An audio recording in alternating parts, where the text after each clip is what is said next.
The day my own son admitted he had sold my late husband Edward's antique pocket watch, I thought I had lost the last piece of the man I loved for 43 years. But before I could tell Michael I would never forgive him, someone knocked on my front door. An elderly stranger stood there holding the watch in his trembling hands. Then he looked me straight in the eyes and quietly I should have said, told you this 40 years Mrs. ago. Hartwell, This belongs your to son you. didn't tell you the whole story. Before this watch belongs to anyone, you deserve to know what your husband did for me 40 years ago. If this story touches something in your heart, I'd love for you to stay with me until the very end. And if you've ever had to choose between a treasured family heirloom and someone you loved, tell me what you would have done. Don't forget to like and subscribe if stories like this remind you that kindness never truly disappears. Before we begin, let me know where you're watching from and what time it is in your corner of the world. I always enjoy reading your messages. My name is Russell Hartwell, and for 36 years, I stood in front of a classroom full of children who believed every problem had an answer if you were patient enough to look for it. I taught second grade at a public elementary school in Dayton, Ohio. I taught children how to sound out words, how to carry numbers, how to raise their hands before speaking, and how to say sorry when they hurt someone. I believed in simple things back then. A clean chalkboard, a packed lunch, a warm coat in winter, a promise kept. But life has a way of giving you questions no classroom ever prepares you to answer. By the time this story began, I was 68 years old and living alone in the small brick house Edward and I bought when we were still young enough to believe mortgage payments were the biggest challenge life could throw at us. Edward had been gone for nearly 3 years. Even saying that now still feels strange. Gone. Such a small word for such a large emptiness. He died on a cold November morning, the kind where frost clings to the grass and the whole world looks like it is holding its breath. His heart simply gave out while he was sitting in his favorite chair near the window, a cup of coffee cooling beside him, the newspaper folded neatly across his lap. There was no dramatic goodbye, no final speech, no warning that the man who had shared my bed, my worries, my grocery lists, my Sunday prayers, and every quiet corner of my life would suddenly become a memory before breakfast. After his funeral, people told me I was strong. I smiled because that was what people expected widows to do when others said kind things. But inside, I did not feel strong. I felt like a house after the storm had taken the roof off. Still standing, yes, but exposed to everything. The house became too quiet. I still made coffee for two the first few weeks. I still turned my head when the old floorboards creaked, expecting Edward to come in from the garage, wiping his hands on a rag. I still kept his flannel jacket hanging by the back door, even though it no longer smelled like motor oil and peppermint gum the way it used to. And then there was the watch. Edward's antique pocket watch sat in the top drawer of our bedroom dresser, wrapped in a soft blue handkerchief. It had a gold case slightly worn around the edges with delicate engraving on the back. It had belonged to Edward's father, and before that to his grandfather. Edward used to say it was not fancy enough for a museum, but too full of family to ever be sold. Every Sunday morning, Edward would take it out, sit by the kitchen table, and wind it slowly. I can still hear that sound if I close my eyes. That tiny clicking, that gentle turning, like time itself was being cared for by his hands. He would hold it to his ear and smile. Still ticking Russ, he would say, and I would always answer, "So are we." It became our little joke, a small ritual tucked into the ordinary rhythm of marriage. Other couples had fancy vacations or expensive jewelry. Edward and I had Sunday coffee, burnt toast, and that old watch ticking between us. When he got sick, he became very protective of it. One evening, just weeks before he passed, he called me into the bedroom. He was sitting on the edge of the bed, looking thinner than I wanted to admit, holding the watch in his palm. "Russell," he said, and I knew by the way he used my full name that he wanted me to listen carefully. "Whatever happens, keep this in the family." I tried to laugh it off because I hated when he spoke like that. "Edward, don't start with me." But he didn't smile. "I mean it," he said. "That watch has seen more than we know. My father carried it through hard times. His father carried it before him. And I carried it through the best years of my life because those years had you in them." I sat beside him and took his hand. "It's just a watch," I whispered. He looked at me with those tired blue eyes and said, "No, sweetheart. It's a reminder. Time only means something when you spend it loving people the right way." After he died, that watch became the closest thing I had to holding his hand again. I did not wear it. I did not show it off. Most days, I simply opened the drawer, unfolded the handkerchief, and looked at it for a moment. Sometimes I held it against my chest. Sometimes I cried. Sometimes I just listened to it tick and pretended Edward was still somewhere nearby, reminding me that time had not stopped just because my heart wanted it to. My son Michael knew what that watch meant to me. At least I thought he did.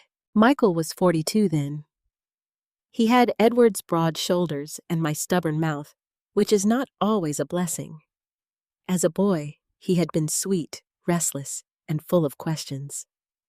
He followed Edward around the garage, handing him tools and asking why engines coughed, why tires wore out, why grown men said they were fine when they clearly were not.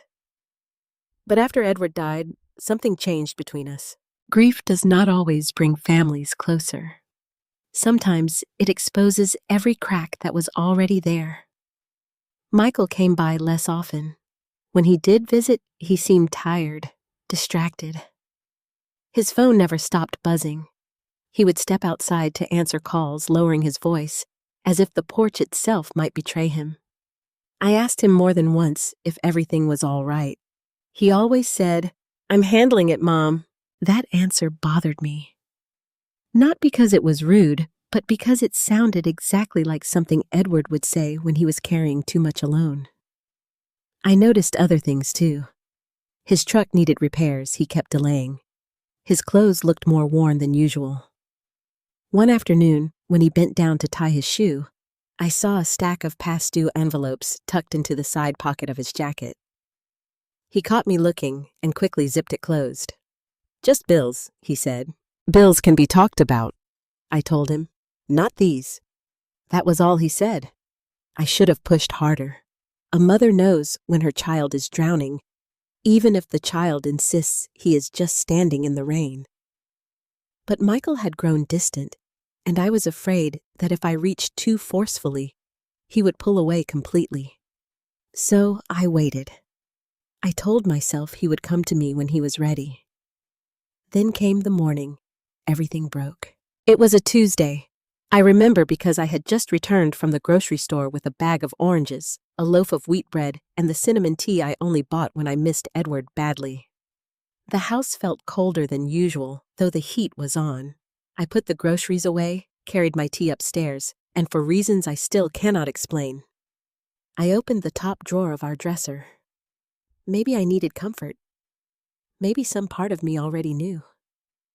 The blue handkerchief was there, folded, flat, empty. At first, my mind refused to understand what my eyes were seeing. I lifted the handkerchief, shook it once, then twice, as if the watch might somehow fall out. I searched beneath Edward's old cufflinks, under the packet of letters tied with ribbon, behind the small cedar box where I kept my wedding pearls. Nothing. My hands went cold. I pulled every drawer open. I checked the closet, the nightstand, the jewelry box, the linen cabinet. I even went downstairs and looked in places that made no sense at all, the kitchen drawer, the pantry shelf, the basket near the fireplace. But deep down, I knew. The watch had not been misplaced. It had been taken, and only one person besides me knew exactly where it was kept.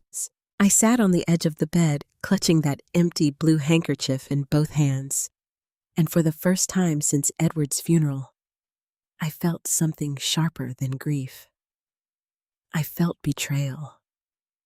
Not by a stranger, not by a thief in the night, by my own son. And as the old house settled around me, I stared at the empty drawer and whispered, "Michael, what have you done?" I called Michael 3 times that morning. The first call rang until voicemail. The second one did the same. By the third call, my hands were shaking so badly I almost dropped the phone. When his recorded voice came through again, calm, tired, ordinary, I wanted to scream. "Michael," I said, after the beep, trying to keep my voice steady. "Call me back. Right now. It's about your father's watch." Then I hung up and sat at the kitchen table with the empty blue handkerchief lying in front of me, like evidence at a trial. For almost an hour, I did nothing but stare at it. I tried to make excuses for him. Maybe he had moved it for safekeeping. Maybe he had taken it to be cleaned.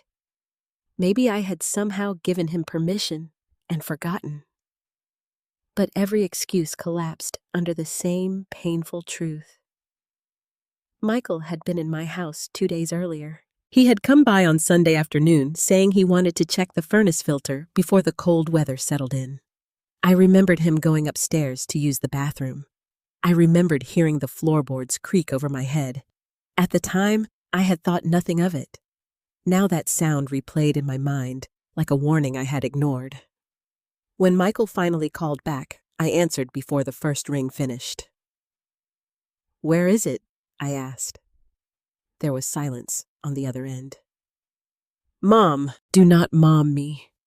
Where is your father's watch?" He exhaled slowly, and that small breath told me everything before he said a word. "I sold it." The room seemed to tilt. I gripped the edge of the table. "You what?" "I sold it," he repeated, quieter this time. For a moment, I could not speak. My own son had just admitted to taking the last thing his father had begged me to keep. Not borrowed, not misplaced. Sold. "You stole from me," I said. "I didn't steal. You went into my bedroom, opened my drawer, took something that did not belong to you and sold it behind my back. What would you call that?" His voice hardened. "I call it doing what I had to do." Those words cut me deeper than his confession. "What you had to do?" I stood up so quickly the chair scraped the floor. "That watch belonged to your father. He trusted us with it. He trusted you." "I know." "No, you don't know. If you knew, you could never have done this." There was another silence. I could hear traffic in the background, faint and distant. Wherever he was not at home. "Who did you sell it to?" I asked. "I can't tell you." "You can't, or you won't, I won't." I closed my eyes. I had spent his whole childhood teaching him honesty mattered even when the truth was ugly. I had sat beside his bed when he was 10 years old and made him confess to breaking a neighbor's window. I had held his hand when he was 16 and told him that mistakes could be forgiven, but lies made them heavier. And now, this grown man, my only child, was hiding behind half answers and silence. "How much?" I asked. "That doesn't matter. It matters to me. Mom, please." "No. You do not get to beg me for softness after doing something so cruel." His voice cracked just a little. "You don't know the whole story." "Then tell me." "I can't. That was the sentence that broke something in me. Not "I'm sorry." Not "I was desperate." Not "let me explain." Just "I can't." I laughed once, but there was no humor in it. "You sound like your father when he was protecting someone who didn't deserve it." "Don't bring Dad into this." "How dare you say that to me? You brought him into this when you sold the watch he wore for half his life." Michael went quiet. For a few seconds, I heard only his breathing. Heavy, uneven, like a man standing at the edge of something he did not know how to step back from. Then he said, "I'll come over tonight." "No," I said. "You will come over now." "I can't right now." "Of course you can't. That's not fair." "Neither was opening my drawer." He did not answer. "Are you in trouble?" I asked suddenly. The question came out sharper than I meant it to. But once it was there, I could not take it back. For months, I had watched him change. The late-night calls, the unpaid bills, the worn look around his eyes, the way he flinched whenever his phone buzzed. A mother does not need proof to know when fear has moved into her child's life. "Michael," I said softer now, "are you gambling?" "What no? Are you in debt?" He hesitated. That hesitation was enough to make my stomach twist. "I'm handling it," he said. "There it is again. That same useless sentence. I am handling it. By selling your father's watch." His voice rose. "I didn't have a choice. Everyone has a choice. No, Mom. Not everyone." The anger in his voice startled me. It was not the anger of a selfish man caught doing wrong. It sounded like pain, like exhaustion, like someone who had been holding up a wall with both hands and could not bear one more push. But I was too hurt to hear it properly. "Do you owe someone money?" I asked. "Is someone threatening you?" "No." "Then what is it?" "Drugs. A woman. Some investment scheme. Tell me what was worth breaking my heart." He snapped. "Stop." "No, you stop. Stop hiding. Stop treating me like I'm too fragile to know the truth. I buried your father, Michael. I know what pain is," he whispered. "Not this kind. No, you stop. Stop hiding. Stop treating me like I'm too fragile to know the truth. I buried your father, Michael. I know what pain is," he whispered. "Not this kind." That should have made me pause. Instead, it made me angrier. "Do not compare your secret to losing my husband. I'm not. You sold the one thing he asked me to protect. I know. And you stand there telling me I don't understand. I'm telling you, there are things you don't know. Then you should have trusted me." He gave a bitter little laugh. "Trusted you? When have you trusted me?" The question landed between us like a stone. "What is that supposed to mean?" I asked. He didn't answer right away. Then he said, "After Dad died, every time you looked at me, I felt like you were measuring me against him. He was steady. He was good. He fixed things. I was always the one who made mistakes." "That is not true."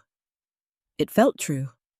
I sat down slowly. For one brief moment, I saw not the man who had stolen the watch, but the boy who used to come home with mud on his shoes and guilt all over his face. The boy who wanted approval so badly that disappointment crushed him. But grief had made me hard in places I had not noticed. "If you felt that way," I said, "you should have talked to me." "I tried. When—" He sighed. "Forget it. No, when— after the funeral. Twice. You kept saying you couldn't deal with anything else." I remembered. And I hated that I remembered. Those early months after Edward died had been a fog of casseroles, sympathy cards, unpaid medical bills, and sleepless nights.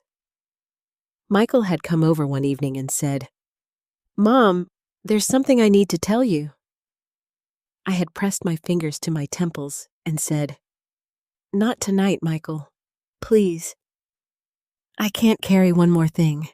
I thought he had wanted to talk about paperwork. Maybe I had been wrong. Still hurt, pride is a stubborn thing. "So this is my fault?" I asked. "No," he said quickly. "That's not what I meant." "Then what did you mean?" "I mean, I was alone too." The words hung there. For a second, neither of us spoke. Then I heard a muffled voice in the background on his end. A woman, maybe. Or a nurse. I couldn't tell. "Where are you?" I asked. "I have to go." "Michael, I'll explain when I can. When you can. You already sold the watch. What more are you waiting to destroy?" That was cruel. The moment I said it, I knew it. Michael went silent in a way that felt final. Then he said very quietly, "I deserve that." Before I could respond, the line went dead. I stared at the phone in my hand, waiting for him to call back. He didn't. That evening, he came by just after sunset. He looked thinner than he had the week before. His jacket hung loose on his shoulders, and there were dark shadows under his eyes. For 1 second, my heart softened. Then I remembered the empty drawer. He stood in the doorway and did not step inside. "I'm sorry," he said. The apology was too small for the damage. "Who bought it?" I asked. He looked down. "A collector." "Name. I can't. Stop saying that. I promised." "You promised a stranger more loyalty than your own mother." His jaw tightened. "It's not like that." "Then make it make sense."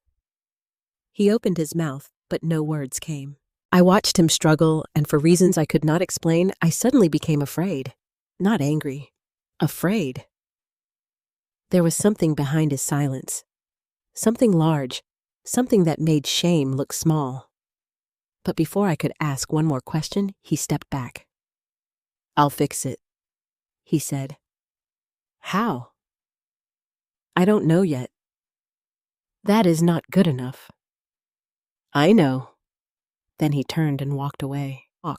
I stood in the doorway, watching my son get into his truck and drive off into the dark, and I had the terrible feeling that the watch was only the beginning. That night, I did not sleep. I sat in Edward's chair with the empty handkerchief folded in my lap, listening to the old house creak around me. Every sound reminded me of what was missing. Every shadow seemed to carry a question. Why had Michael sold it? Why would he not tell me who bought it? And what kind of trouble could make a son look at his mother with eyes full of apology, yet still choose silence? By morning, I was certain of only one thing. Whatever truth Michael was hiding, it had already begun pulling our family apart. The knock came at 9:17 the next morning. I remembered the exact time because I had been staring at the clock above the kitchen sink since sunrise, measuring the silence between my son and me in cruel little ticks. Michael had not called. I had not called him either. Pride is a lonely companion, but that morning I let it sit beside me with its arms crossed. I was still in my robe, still holding a cup of coffee I had not taken a single sip from, when 3 firm knocks sounded at the front door. At first, I thought it might be Michael. My heart jumped in spite of everything. I hated that it did. A mother can be furious with her child and still hope he has come home. But when I opened the door, the man standing on my porch was a stranger. He looked to be in his early 70s, maybe older. Tall, neatly dressed, with silver hair combed back, and a camel-colored wool coat buttoned to his throat. He held his hat in one hand. In the other, he carried a small, dark wooden box. There was something formal about him, almost old-fashioned. Not stiff exactly, but careful. like a man who had practiced what he intended to say and still feared the words might fail him. "Mrs. Hartwell?" he asked. My hand tightened on the doorknob. "Yes, my name is Charles Whitmore." He paused, glancing down at Whitmore. He paused, glancing down at Teehee box.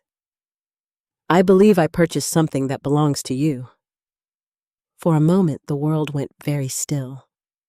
I looked at the box, then at him, then back at the box. My voice came out dry. "The watch." His eyes softened. "Yes, ma'am." He box. "I believe I purchased something that belongs to you." For a moment, the world went very still. I looked at the box, then at him, then back at the box. My voice came out dry. "The watch." His eyes softened. "Yes, ma'am." Anger arrived before relief could. "So you're the collector?" He gave a small nod. "I am." "And why are you here?" I asked. "Did my son send you? Is this some kind of negotiation?" "No." "Then what? You found out it was worth more than you paid and came to squeeze an old woman for the difference." The words were ugly, but I did not regret them. Not then. Grief had turned every stranger into a suspect. Charles did not defend himself. He simply stood there on my porch, hat in hand, letting my accusation pass through the cold air between us. "I understand why you would think that," he said quietly. "But I'm not here for money." "Then why are you here?" He lifted the box slightly. "I'm here to return it." I stared at him. For 1 second, I thought I had misheard. "Return it?" "Yes." "Why?" His gaze dropped again, and when he spoke, his voice had changed. It was lower now, threaded with emotion he was trying hard to control. "Because after I bought it, I learned whose watch it was." The cold morning air pressed against my face. A car passed slowly on the street behind him. Somewhere nearby, a dog barked once and then went quiet. I should have invited him in immediately. A kinder version of myself would have. But the version of me standing in that doorway was bruised, suspicious, and too tired to pretend otherwise. "How did you know where to find me?" I asked. "Your son gave me your last name when he told me the history of the watch. Not your address. I found that myself." "That sounds unsettling, Mr. Whitmore." "I know, and I apologize for that. But once I realized the connection, I felt I had no right to delay." "The connection to what?" He swallowed. "To your husband." My breath caught, though I tried not to show it. "You knew Edward?" Charles looked past me for a moment, not rudely, but as if the name had opened a door in his memory. His eyes became distant. "I knew him once," he said. "A very long time ago."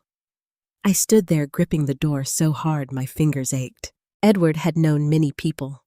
Customers from the garage, neighbors, men from church, people he helped fix lawnmowers for women whose cars he jump-started in grocery store parking lots, strangers who somehow became familiar because Edward could not pass a person in trouble without stopping. But I did not recognize Charles Whitmore, and Edward had never mentioned his name. "What did my husband have to do with you?" I asked. Charles looked at the porch floor. "More than I deserved." That answer unsettled me more than anything else he had said. I stepped back reluctantly. "Come in." He nodded once respectfully and entered my house, like he was walking into a chapel. I led him to the living room, the same room where Edward's chair still sat by the window, the same room where sympathy lilies had filled the air 3 years earlier. The same room where I had spent the previous night feeling as if my family was unraveling thread by thread. Charles noticed the chair. His face changed. "Was that his?" he asked. Yes, he did not ask to sit in it. I appreciated that. Instead, he took the armchair across from the sofa, placing the wooden box on the coffee table between us. Neither of us touched it. For several seconds, I could only stare. My whole body knew what was inside before the lid opened. That watch had weight in my life. It pulled at the room. It pulled at my heart. Charles rested one hand on the box. I collect antique timepieces, he said. Pocket watches mostly. I have for almost 30 years. Your son came to an appraisal event at a small auction house in Columbus 2 days ago. Columbus? I repeated. Yes. That explained why Michael had refused to say where he had gone. Columbus was over an hour away. He had planned it. He had driven there with Edward's watch hidden from me, told its story to a stranger, and let it go. The thought made my throat burn. Did he tell you he had permission to sell it? I asked. Charles lowered his eyes. No, that surprised me. He didn't lie. He said it had been his father's. He said it was important to the family. He said he needed to sell it quickly. Charles paused, and he looked like a man who hated every word coming out of his own mouth. I looked away. I did not want compassion for Michael entering the room yet. I was not ready for it. How much did you pay him? I asked. Enough to make him leave with tears in his eyes. That is not an answer.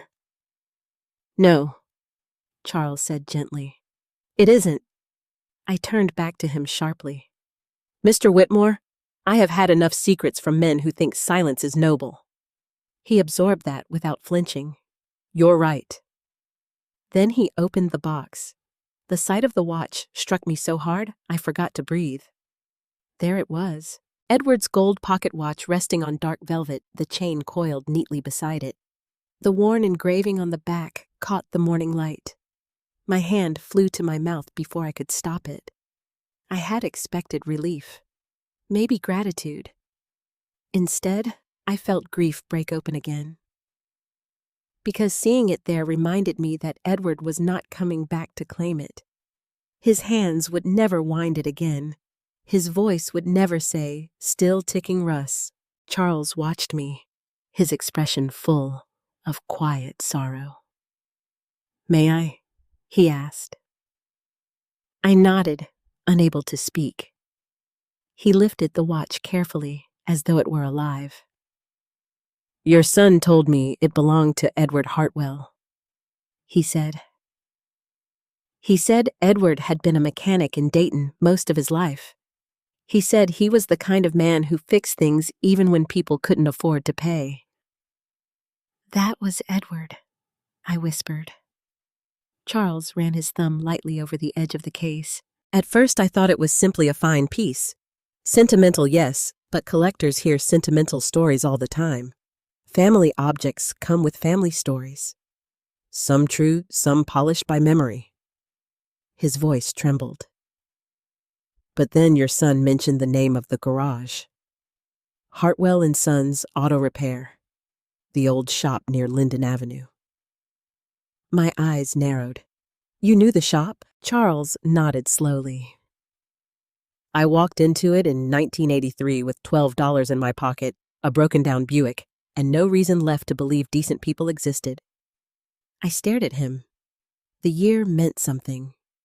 1983 had been difficult for Edward and me. Michael was little. Money was tight.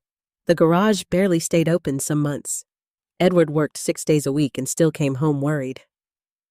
What happened? I asked. Charles looked at the watch as if the answer were hidden beneath its ticking.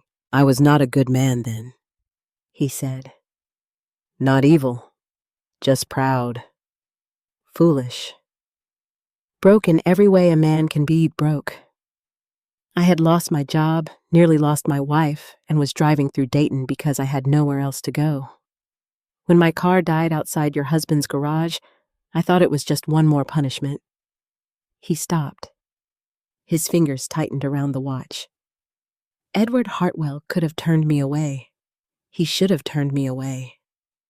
Instead, he changed the course of my life. The room seemed to shrink around us. I leaned forward slowly. Edward never told me this. No, Charles said. I don't imagine he would have. A painful little smile touched his mouth. He struck me as the sort of man who did good quietly, then let other people keep their dignity. That was so perfectly Edward that tears blurred my eyes. Charles placed the watch back into the box and pushed it gently toward me. "I cannot keep this," he said. "Not after knowing it belonged to him. Not after knowing I bought it from his son without understanding why." My hands hovered over the box, but I did not close it. Part of me wanted to snatch it back, hold it to my chest, and tell this stranger to leave. But another part of me, the part that had heard the reverence in his voice when he said Edward's name, needed to know more. "What did my husband do for you?" I asked. Charles looked toward Edward's empty chair.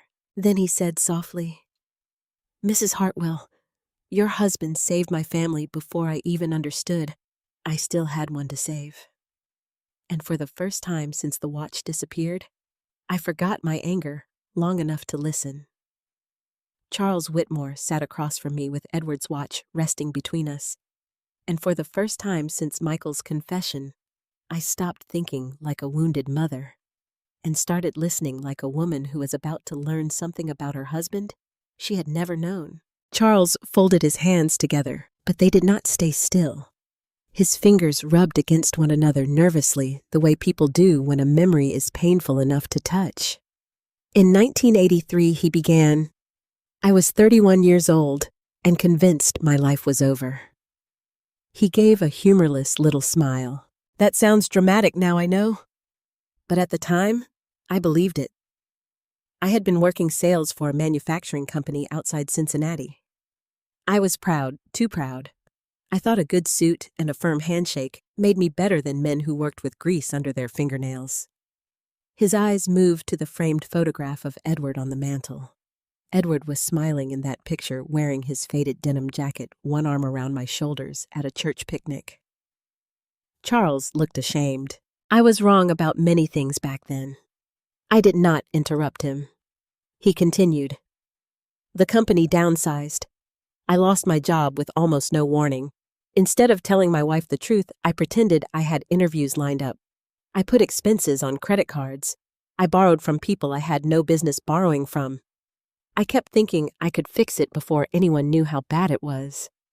The words struck close to home. Michael's face flashed in my mind, tired, defensive, carrying some secret he refused to name. Charles drew a slow breath. "My wife Elaine found out when the bank called our house. By then, we were behind on the mortgage, the car payment, everything. She was pregnant with our second child. Our first was only 4. I had turned our life into a pile of lies because I was too proud to say I was scared. I felt my anger shift uneasily inside me. Pride, secrets. A man trying to protect his family by hiding the truth. It sounded far too familiar. One morning, Charles said Elaine packed a bag. She told me she was going to her sister's in Indiana. She said she loved me, but she could not raise children inside a lie. His voice weakened. I watched her leave with our little boy holding her hand. I still remember his red jacket. I remember him looking back at me like he expected me to stop them. But I didn't. I just stood there. He pressed his lips together, fighting the memory. That same day, I got into my Buick and drove. I had $12, half a tank of gas, and no plan. I was not thinking clearly. I was angry at everyone except myself. Then the car started smoking outside Dayton. "Hartwell and Sons," I whispered. Charles nodded. "I coasted into your husband's garage. I remember him coming out with a rag in his hand. He had that calm way about him. Not slow, just steady. Like nothing could make him rush before he understood the problem. That was Edward exactly. When he opened the hood, I snapped at him," Charles admitted. "I told him not to waste my time if he was going to charge me more than I had. I was rude, embarrassingly rude. And Edward, he looked at me and said, 'Car's already having a bad enough day. No need for both of you to smoke.'" Despite myself, I almost smiled. Edward had always used gentle humor when people were harsh. He said anger was often fear-wearing boots. Charles smiled too briefly. He fixed the hose, topped off the coolant, checked the belts. I kept pacing around, telling him I could only pay $12. When he finished, I handed him the money. Charles stopped and looked down. He handed it back. My chest tightened. He told me, "Keep it. You look like you might need lunch more than I need $12. I could hear Edward saying it. Not as charity, not as pity, just fact wrapped in kindness. I got angry, Charles said. Can you believe that a man helped me, and I got angry because accepting help made me feel small? I told him I didn't need his sympathy. What did Edward say? Charles looked at me. He said, "Then don't take sympathy. Take a sandwich." This time I did smile through the ache. He brought me inside the office. There was a small table, a coffee pot, and a lunch pail. He gave me half of his ham sandwich and poured me coffee in a chipped mug. I hadn't eaten since the day before. I remembered that lunch pail. Dark green metal with a dent on one side. I used to pack Edward 2 sandwiches because he often gave one away. Charles went on. At first, we barely spoke. Then he asked if I had family. I lied and said no. He looked at me for a long moment and said, "Most men only say they have no family when they're ashamed to face them." I lowered my eyes. Edward could see through people, not in a judgmental way, more like he recognized brokenness because he had made peace with his own. I don't know why I told him everything, Charles said. Maybe because he didn't push. Maybe because he didn't act shocked. But I told him about losing my job, lying to Elaine, the debt, the baby coming. All of it. What did he do? Charles leaned back, still looking at Edward's photograph. He closed the shop early. That surprised me. He never told me that. I doubt he told anyone. He drove me to a phone booth and made me call my wife. I blinked. He made you? Oh, he didn't force me. But he stood there, with one hand in his jacket pocket, and said, "You can either call her while there's still a bridge left, or you can wait until pride burns it down." Tears rose in my eyes. That sounded so much like the man I had loved. Plain spoken. Gentle. Impossible to ignore. I called Elaine, Charles said. I apologized badly at first. Your husband actually tapped on the glass and mouthed, "Tell the truth." So I did. I told her everything. I cried in that phone booth like a child. His voice broke. She agreed to meet me 2 days later. Not come home, just meet me. That was more than I deserved. I sat very still. And Edward, he gave me more than the repair. Charles reached into his coat pocket and pulled out an old folded envelope yellowed with age. He gave me this. He handed it to me. Inside was a small piece of paper. Edward's handwriting filled the center. Charles Whitmore owes me nothing except the promise that when life steadies under his feet, he will help another man stand. I covered my mouth. Beneath Edward's signature was the date. October 14th, 1983. Charles said, "He gave me $200. Do you know how much money that was to a struggling mechanic in 1983? I nodded slowly. I knew exactly what it was. That year, Edward and I had argued about groceries. We had stretched casseroles across 3 nights. I had clipped coupons until my fingers cramped. We had delayed fixing our own washing machine because the garage was barely making enough. And Edward had given a stranger $200. He told me it was not a loan, Charles said. He said a loan keeps a man looking backward. A promise makes him walk forward. I wiped my cheek. He never told me. No, and I think I understand why. Some people do good things because they want the story. Your husband did them because he wanted the result. The room blurred. For years, I had thought I knew every corner of Edward's heart. I knew how he liked his coffee, which hymns made him emotional, why he pretended not to like cats, but fed every stray behind the garage. Yet here was a whole hidden room inside his kindness.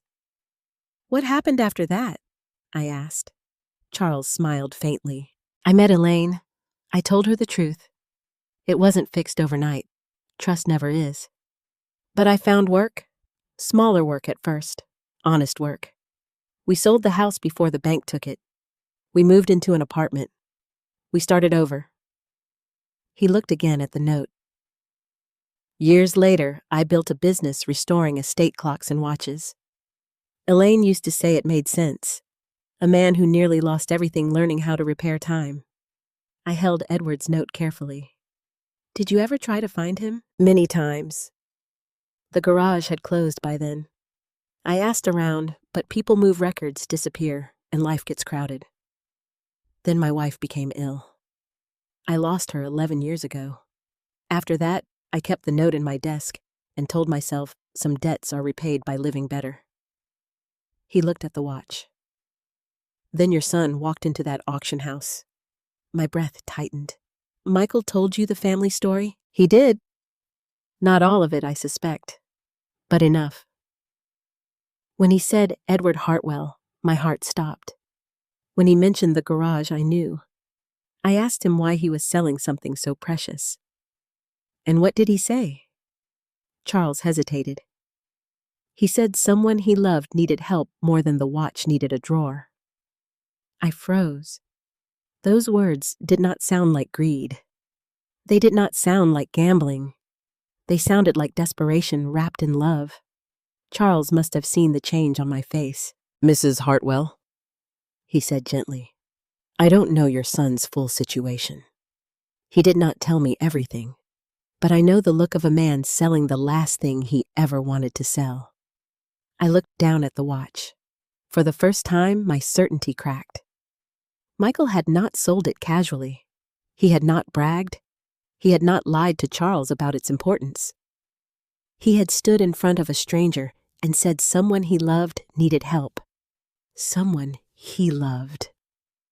Not himself. Why didn't you just keep it? I whispered. Charles's eyes filled. Because 43 years ago, your husband gave me a chance to save my family. I will not be the man who profits from his son trying to save his. The sentence settled over me like a bell ringing in an empty church. I closed the wooden box slowly, but my hands were no longer cold. They were trembling for a different reason. Because somewhere beneath all my anger, a terrible question had begun to form. If Michael had sold Edward's watch to save someone he loved, then who was in danger? After Charles Whitmore left my house, I sat for a long time with Edward's watch in my lap and his old note spread open on the coffee table. The watch had come home. I should have felt peace. Instead, the house felt heavier than before. Charles had returned what Michael had taken, but he had also left behind a question that would not stop breathing in the room with me. Someone he loved needed help more than the watch needed a drawer. Those were Michael's words.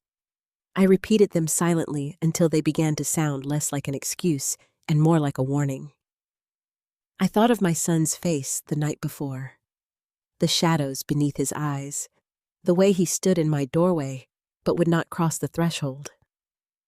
The way he said, "I'll fix it," though he looked like a man who had already given everything he had. For months, I had assumed Michael's secrecy meant shame, gambling, debt, bad choices, some private mess he did not want his mother to see.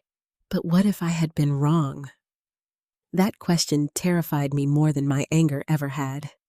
I picked up my phone and called him. Once, twice. The third time, it went straight to voicemail. Michael. I said, my voice softer than it had been in days. Charles came here. He returned the watch. He told me what your father did for him. Please call me. I need to understand what's happening. I waited. An hour passed, then 2. By early afternoon, my worry had become something with teeth. I told myself not to interfere. Michael was a grown man. Mothers of grown children are expected to stand politely behind invisible lines, even when every instinct in their body screams to cross them. But those lines had already failed us. Silence had already done enough damage. So, when I saw Michael's truck pass my house at 3:10 that afternoon, I did something I had never done before in my life. I followed my own son. I grabbed my coat, locked the door, and got into my old silver Buick, with my heart pounding so hard I could hear it over the engine. Michael did not stop at my house. He drove past as if he had only been checking to see whether I was home. That alone made my hands tighten around the steering wheel. I kept 2 cars behind him through the neighborhood, feeling ridiculous and ashamed like some foolish old woman in a detective show. But I did not turn back. He drove toward downtown Dayton, then took the highway ramp. For one terrible moment, I thought he might be heading back to Columbus, back to the auction house, back to whatever hidden business had swallowed him. But he did not. He exited near the medical district. My stomach dropped. There are places in every city that carry a different kind of silence. Hospitals are one of them. Even from the outside, they seem to hold fear behind every window. Michael pulled into the parking garage of a children's hospital. I parked one level above him and sat frozen behind the wheel. A children's hospital. Not a casino, not a pawn shop, not a creditor's office. A children's hospital. For a moment, I could not move. My mind tried to offer reasonable explanations. Maybe he was visiting a friend's child. Maybe he was doing repair work. Maybe he had parked there because it was close to somewhere else. But deep down, a cold certainty had already begun to settle in me. Whatever Michael was hiding, it was inside that building. I stepped out of the car on trembling legs and followed at a distance. Michael moved quickly like someone who knew the halls well. That frightened me. He did not pause at the front desk. He did not look around uncertainly. He walked past the gift shop, past a wall painted with bright animals, past families carrying balloons and overnight bags. I stayed far enough back that he would not see me. At the elevators, I pretended to study a hospital map until he stepped inside. I caught the number before the doors closed. 4th floor. When I reached the 4th floor, the air felt different, softer, quieter. The walls were decorated with paper hearts and crayon drawings. Nurses moved gently from room to room. Somewhere down the hall, a child laughed, and the sound almost broke me because it did not belong in a place filled with so much fear. I spotted Michael near a nurse's station. He was speaking to a woman in blue scrubs. She handed him a clipboard, and he signed something with the weary familiarity of a man who had signed too many forms. Then he rubbed one hand over his face and walked toward a room at the end of the hall. I followed slowly. Room 417. The door was partly open. I stopped before he could see me and stood just outside, hidden by the angle of the wall. At first, I heard nothing but the steady beeping of a machine. Then a small voice said, "You're late." Michael's voice changed completely. All the hardness disappeared. All the exhaustion softened. "I know, sweetheart," he said.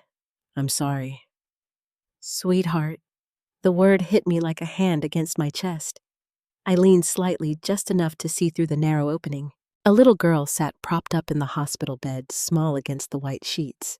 She had soft brown hair pulled into 2 messy braids, pale skin, and eyes too large for her thin face. A stuffed rabbit lay beside her. There were tubes near her arm monitors beside the bed, and a blanket covered in pink stars pulled up to her waist.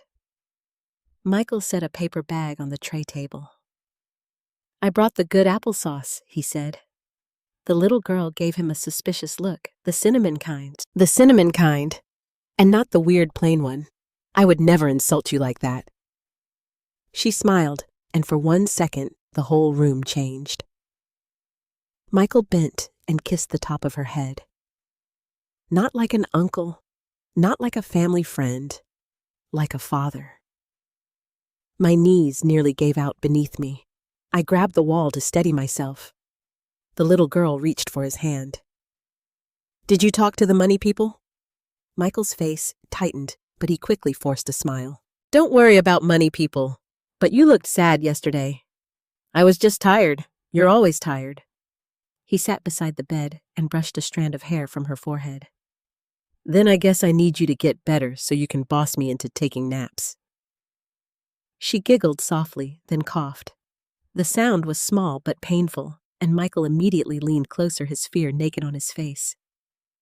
Easy, he whispered. Slow breaths.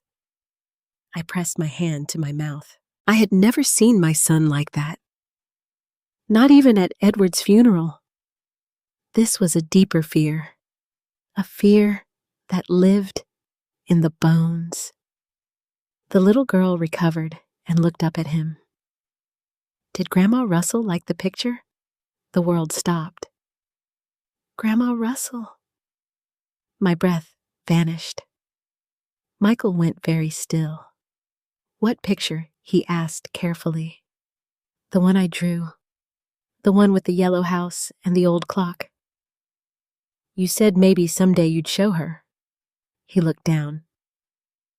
I haven't shown her yet. Why not? His voice was almost a whisper. Because I made some mistakes, Gracie. Gracie. The name floated into the hallway and wrapped around my heart before I even understood it. The little girl squeezed his hand. My teacher says mistakes are how people learn. Michael gave a broken little laugh. Your teacher sounds smart. She is. But not as smart as me. No one is as smart as you. I stepped back from the doorway shaking. Grandma Russell. Gracie, a sick child in a hospital bed, holding my son's hand like he was her whole world. My first thought was impossible. My second thought was worse. Michael had a child. My son had a daughter. And I had been standing outside her hospital room like a stranger. I wanted to burst through the door. I wanted to demand answers. I wanted to hold that little girl and ask why no one had told me she existed, but I could not move. Because through the crack in the door, I saw Michael lower his head to the edge of her bed. The little girl placed her small hand on his hair, comforting him the way children do when they should be the ones receiving comfort. It's okay, Daddy, she whispered. Daddy. The word tore through me. I backed away before I made a sound. I walked down the hall, past the paper hearts, past the nurses, past the laughing child, until I reached an empty corner near the elevators. Then I leaned against the wall and cried. Not loudly, not dramatically, just silently with one hand pressed against my chest and the other covering my mouth. I had followed my son because I thought I might uncover his shame. Instead, I had found his heartbreak. And somewhere behind room 417, there was a little girl who called me Grandma Russell. A little girl I had never held. A little girl my son had been trying to save. I stood in that hospital hallway for several minutes, unable to make my feet move. People passed me without noticing the world had just split open. A nurse pushed a cart stacked with folded blankets. A young father hurried by holding a paper cup of coffee in each hand. Somewhere behind a closed door, a child was crying while an adult murmured comfort in a low voice. Life kept moving, but mine had stopped outside room 417. My son had a daughter who knew my name, a daughter who called me Grandma Russell. I pressed my palm against the wall and tried to breathe, but every breath came with another question. How old was she? Why had Michael hidden her? Who was her mother? How long had she been sick?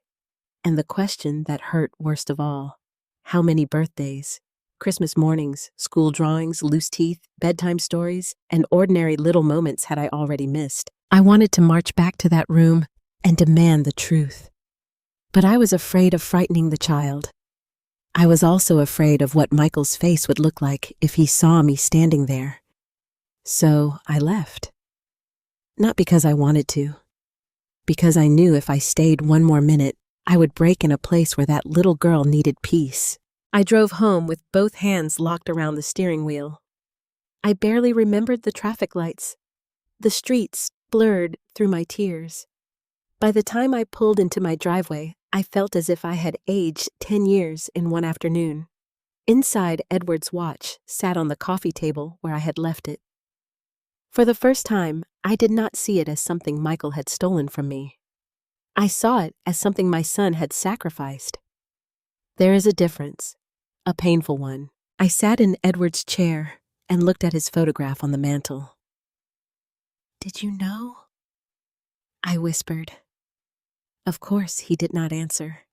But in the silence, I remembered something. About 6 years before Edward died, Michael had come home for Thanksgiving with a young woman named Olivia Brooks. She was pretty in a fragile sort of way, with honey blonde hair, nervous hands, and a smile that appeared and disappeared quickly. She worked at a dental office, if I remembered correctly. Michael introduced her as his girlfriend, though he seemed uneasy when he said it. Edward liked her. I did not. That is not easy to admit now. At the time, I told myself I was being protective. Olivia seemed restless, distracted, not fully present. She kept checking her phone. She barely touched her food. When Michael looked at her, his whole face softened, but when she looked back, I saw uncertainty. Later that evening, I told Michael I thought he was moving too fast. He became defensive. I became sharper than necessary. Words were exchanged. The kind families pretend to forget but never really do. A few months later, Michael and Olivia broke up. At least that was what he told us. He stopped mentioning her. I did not ask many questions, partly because I thought the relationship ending was for the best. Now I sat alone in my living room, feeling the weight of that old judgment pressed down on me. Could Grace be Olivia's child, Michael's child, my granddaughter? My phone rang just after 7. Michael's name appeared on the screen. For a moment, I only stared at it. Then I answered, "Mom." His voice was tired. I closed my eyes. "Michael." There was a pause. Charles told me he returned the watch. "Yes, I'm sorry. I know." Another pause. He was waiting for anger. Maybe I was too, but all I could see was a little girl in a hospital bed touching his hair. "I followed you today," I said. Silence. Then his breath changed. "What I saw you at the hospital?" "Nothing." "Michael," I whispered, "who is Grace?" The silence on the line became so heavy I could hear the faint static beneath it. When he finally spoke, his voice was hollow. "You saw her?" "Yes." He let out a broken breath. "I didn't want you to find out like that. How did you want me to find out 10 years from now?" "At her graduation? At her funeral?" The last words slipped out before I could stop them. Michael made a sound like I had struck him. "Don't say that. Then tell me the truth." He did not answer. "Is she your daughter?" Yes, one word, one small word. It shattered me. I covered my mouth with my hand and bent forward, trying to hold myself together. "How old?" I asked. 8. 8. 8 years old. 8 years of not knowing her laugh, her favorite color, whether she liked pancakes or waffles, whether she was afraid of storms, whether she had Edward's stubborn chin, or my love of books. 8, I repeated. "I know." "No, Michael. You don't know. You cannot know what it feels like to discover you have a grandchild in a hospital bed." His voice cracked. "You think I don't know pain? I've been sitting beside that hospital bed for months." That stopped me. "Months? What is wrong with her?" I asked. He was quiet for so long, I thought the call had dropped. Then he said, "Her heart." The word seemed to empty the room. "She was born with a congenital heart condition. We managed it for years. Medications, checkups, specialists. She had good stretches, normal stretches. She went to school, drew pictures, talked too much, danced in the kitchen when she had enough energy." His voice trembled. Then things got worse.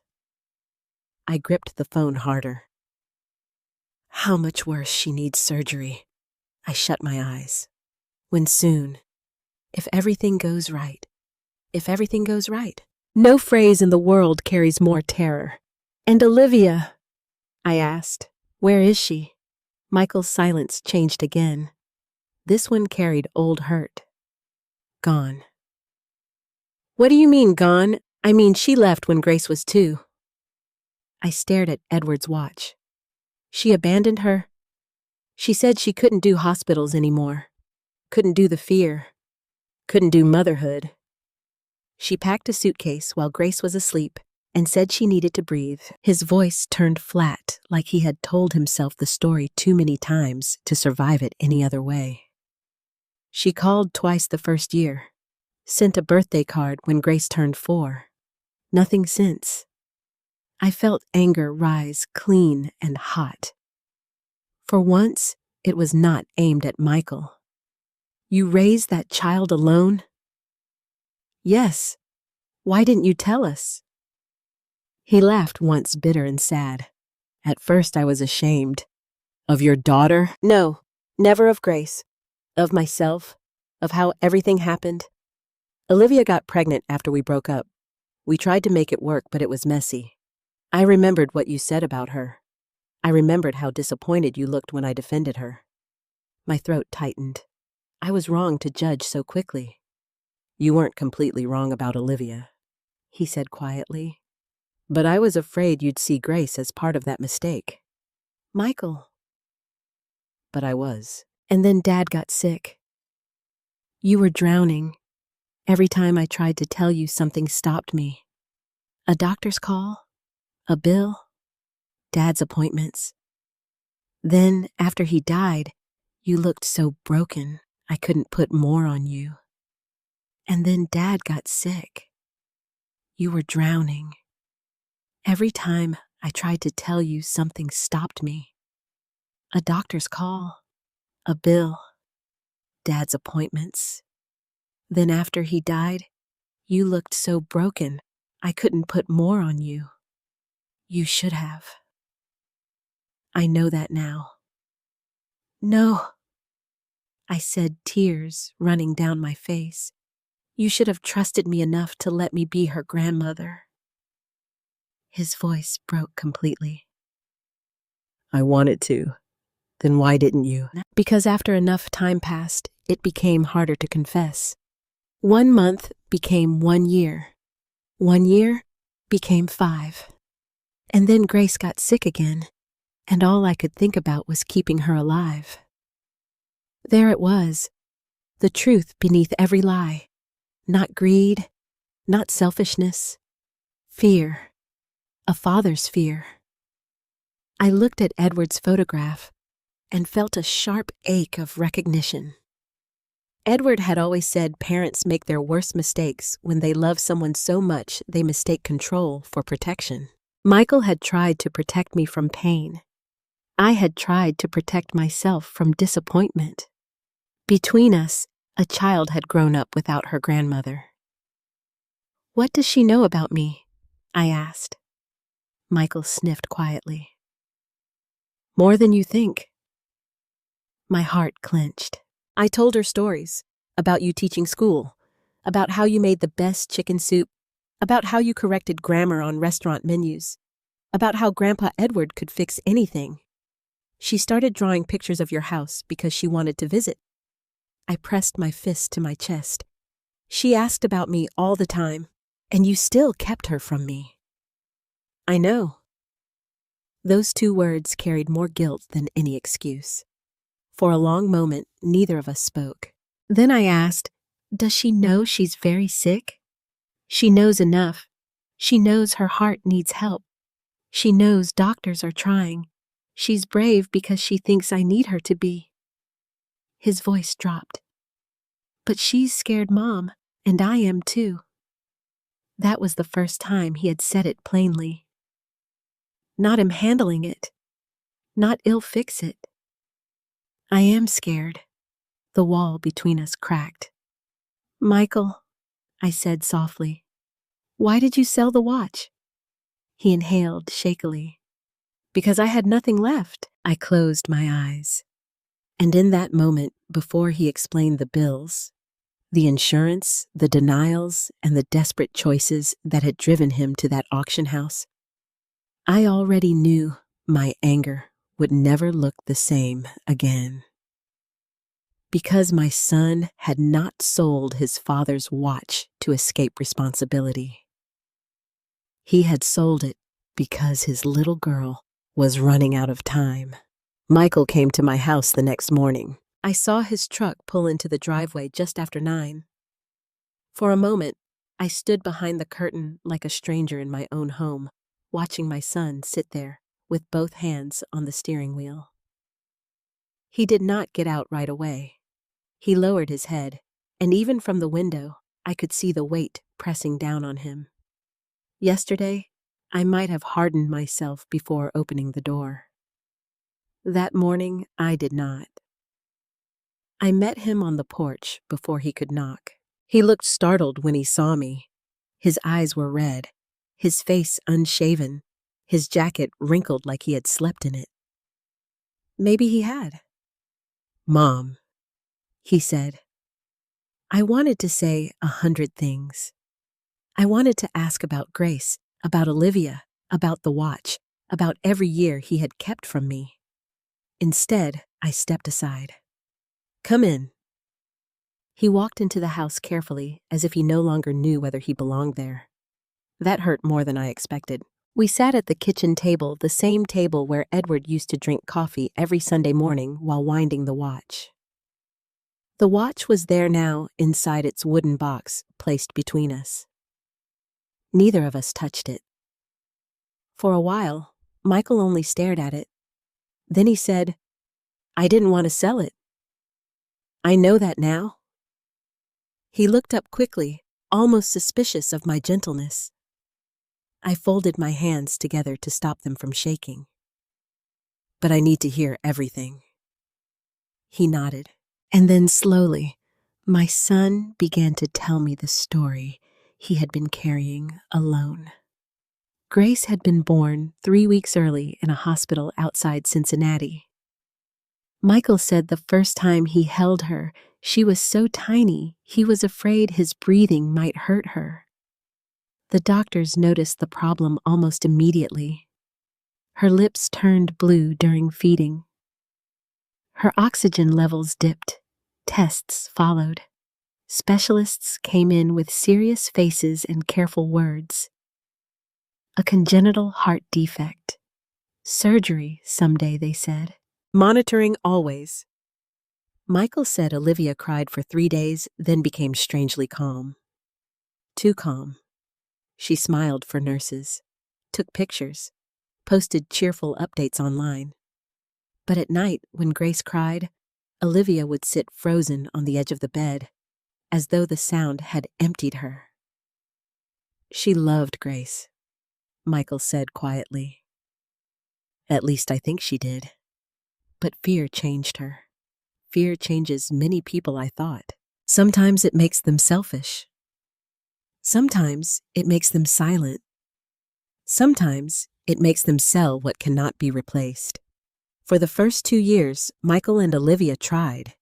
They rented a small duplex, took turns with doctor appointments, learned medication schedules, watched Grace for signs other parents never had to think about. Was she breathing too fast?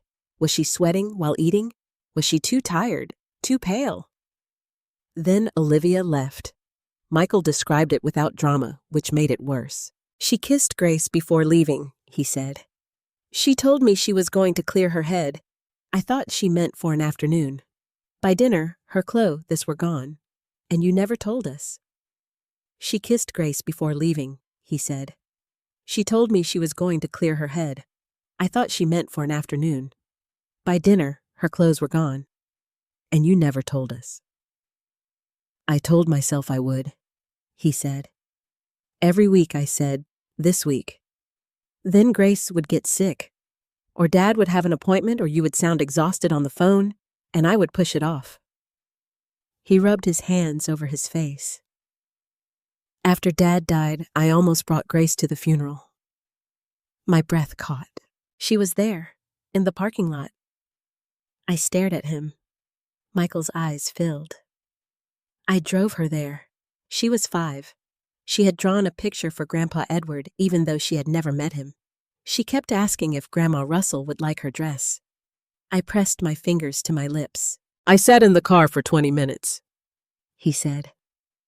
Then I saw you come out of the church. You looked like someone had taken the bones out of you. I couldn't do it. I couldn't walk up and say, Mom, I know you just buried Dad, but here is a granddaughter I should have told you about years ago. A tear slid down my cheek. So you drove away? He nodded, and I hated myself for it. I wanted to be angry. Part of me still was. But grief has layers, and beneath my anger was the image of a little girl in a pretty dress holding a picture for a grandfather she would never meet. What changed recently? I asked. Michael swallowed. Grace got worse last winter. More fatigue, more hospital visits. Her cardiologist said we couldn't wait much longer. He explained the bills in a voice that grew flatter with every sentence. Insurance covered some things, denied others, delayed more. There were specialists outside the network. New tests, medication changes, hospital stays. A surgical team in Cleveland that offered a better chance but came with costs Michael could not reach. I appealed, he said. Twice. I spent hours on the phone. I filled out forms until I dreamed about forms. I applied for assistance. Some helped. Not enough. What about your job? I took overtime until my supervisor told me I looked like I was going to collapse. Then I picked up weekend repair work. I fixed appliances for people after my regular shift. I delivered groceries at night when Grace was stable enough to stay with a neighbor. A neighbor, I whispered. Mrs. Alvarez. She lives next door. She's been kinder to us than I deserved from anyone. His words were not meant to wound me, but they did. A neighbor had known my granddaughter, watched her, helped raise her. And I had been 10 miles away, folding laundry in a quiet house, believing my son was simply too busy to visit. Michael continued, I sold my motorcycle first, then Dad's old tools I had in my garage. I looked up sharply. He winced. Not the ones you kept, just the ones he gave me years ago. I told myself Dad would understand. He would have, I said softly. Michael's face crumpled for a second before he regained control. I sold furniture, my guitar, my wedding ring from a marriage that never happened. He gave a sad little laugh. I even sold my good winter coat. Every time I thought I was close, another bill came. And then the watch. He looked at the wooden box. I knew where you kept it. I had known since I was a kid. I used to sneak into your room just to look at it after Dad showed me how it opened. I knew what it meant to you. Then why didn't you ask me? Because asking meant telling you everything. Yes. And I was ashamed. Michael. No, Mom. Let me say it. His voice broke. I was ashamed that I had kept Grace from you. Ashamed that I had let it go on so long. Ashamed that I couldn't provide enough. Ashamed that my little girl might die because I was not good enough at being her father. I reached across the table, but he pulled his hands back, not out of rejection, but as if he did not deserve comfort. The night before I took the watch, he said, Grace asked me if hearts could get tired. I stopped breathing. She said hers felt tired. Then she asked if I was tired too. I told her no. I lied. He wiped his face with the back of his hand. After she fell asleep, I sat in my truck outside the hospital and tried to think of anything else I could sell. Anything. But there was nothing left. So you came here? He nodded. I told myself I was borrowing it from the past to save the future.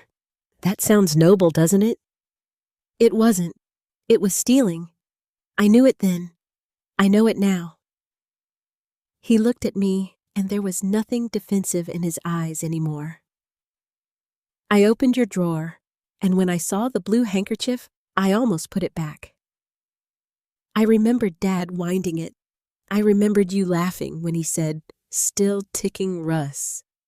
I stood there for 10 minutes with that watch in my hand, crying like a child. My chest ached.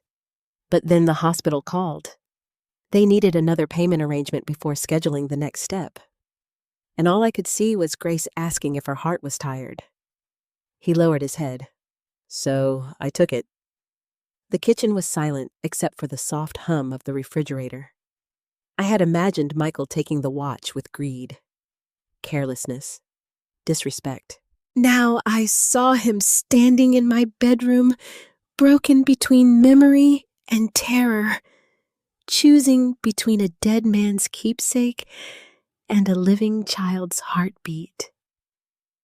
It did not erase the hurt, but it changed the shape of it. Michael, I said you should never have carried this alone. He laughed bitterly. I didn't think I had the right to ask for help after lying so long. Grace had the right. That silenced him. I leaned forward, tears falling freely now. You stole the watch from me. That was wrong. But before that, you stole years with my granddaughter from both of us. That wound will take longer to heal. I know, he whispered. But listen to me carefully. My voice trembled. If you ever again decide I am too weak to know the truth, you will be wrong. I am hurt, Michael. I am furious. But I am not too weak to love that child. He covered his face. I'm sorry, Mom. This time the apology was large enough to enter the room. I stood, walked around the table, and put my arms around my son. At first, he sat stiffly as if forgiveness might burn him. Then he broke. He leaned into me, sobbing against my shoulder like the little boy I once held after nightmares. I held him and cried too. Not because everything was fixed. It wasn't. Grace was still sick. The bills were still real. The years were still gone. The watch had still been sold.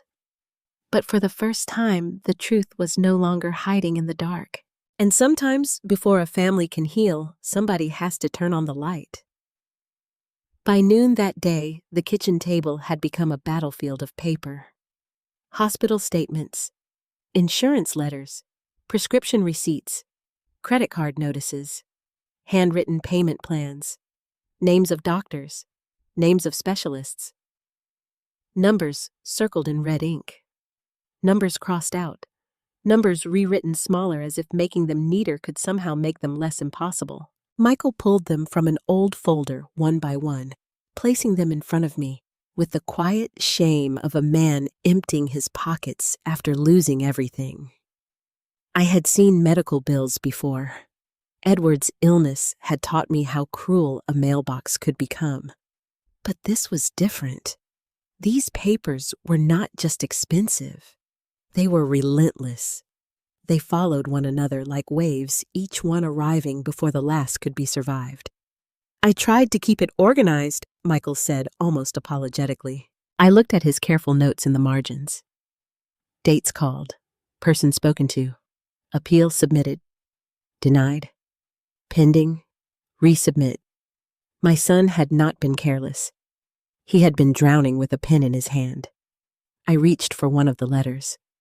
The language was cold and polished, full of phrases that sounded reasonable until you remembered a child's life was caught beneath them. Not medically necessary at this time.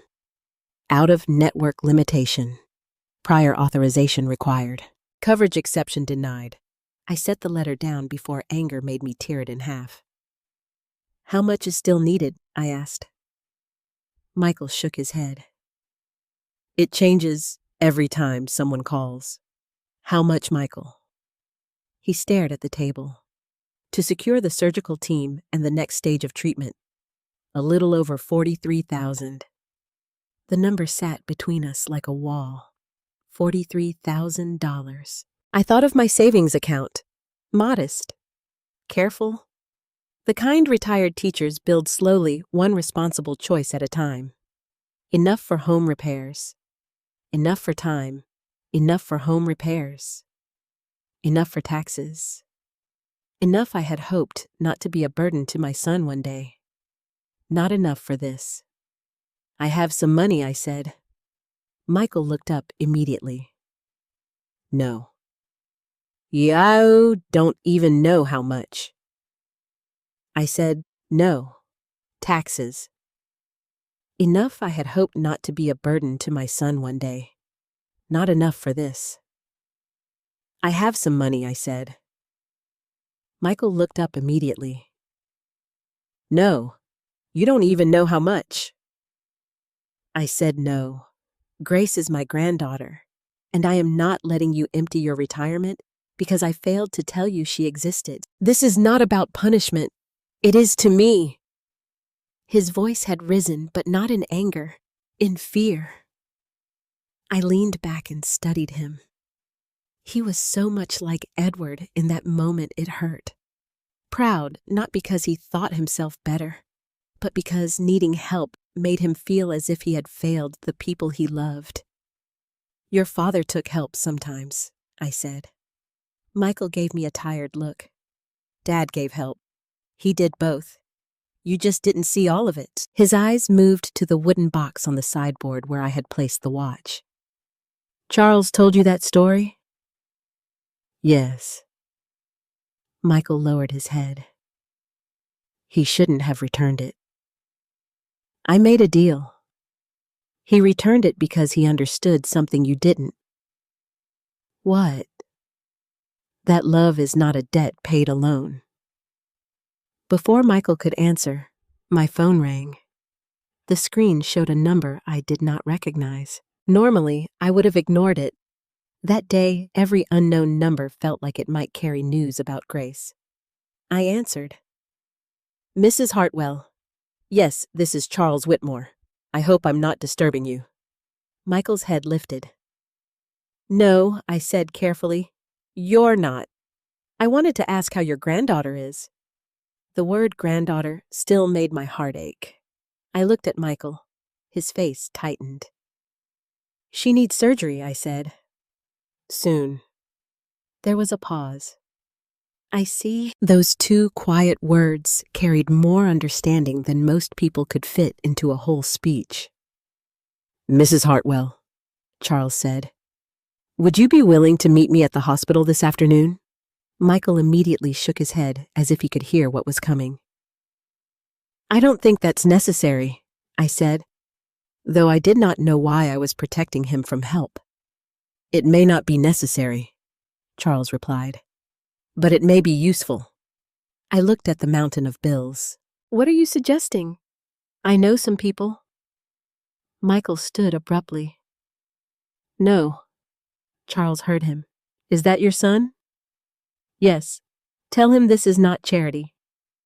Michael's jaw tightened. If he wants to say something to me, put him on speaker. I did. Charlie's voice filled the kitchen, calm and steady. Michael, I apologize if my call feels intrusive. It does. I expected that. Then don't do it. Your father once said nearly the same thing to me. Michael froze. Charles continued. I was proud too.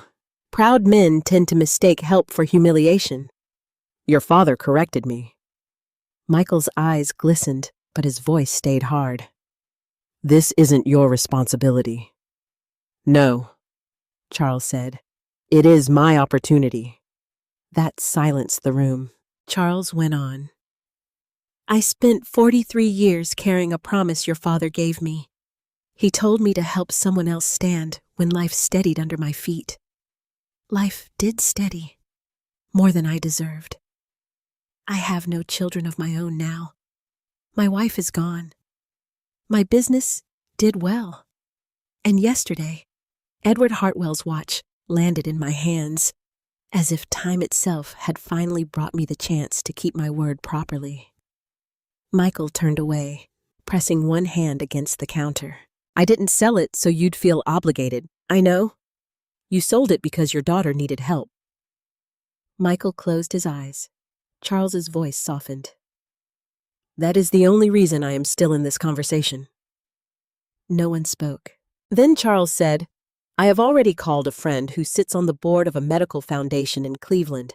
I did not give them private details beyond what was necessary.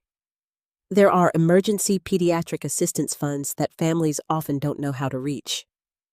I also know a retired cardiologist who may help navigate the appeals. Michael spun back around. You already called people.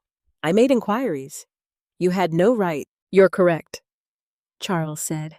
And if you ask me to stop, I will. But before you do, ask yourself whether your pride has the right to stand between grace and help. The words struck like thunder.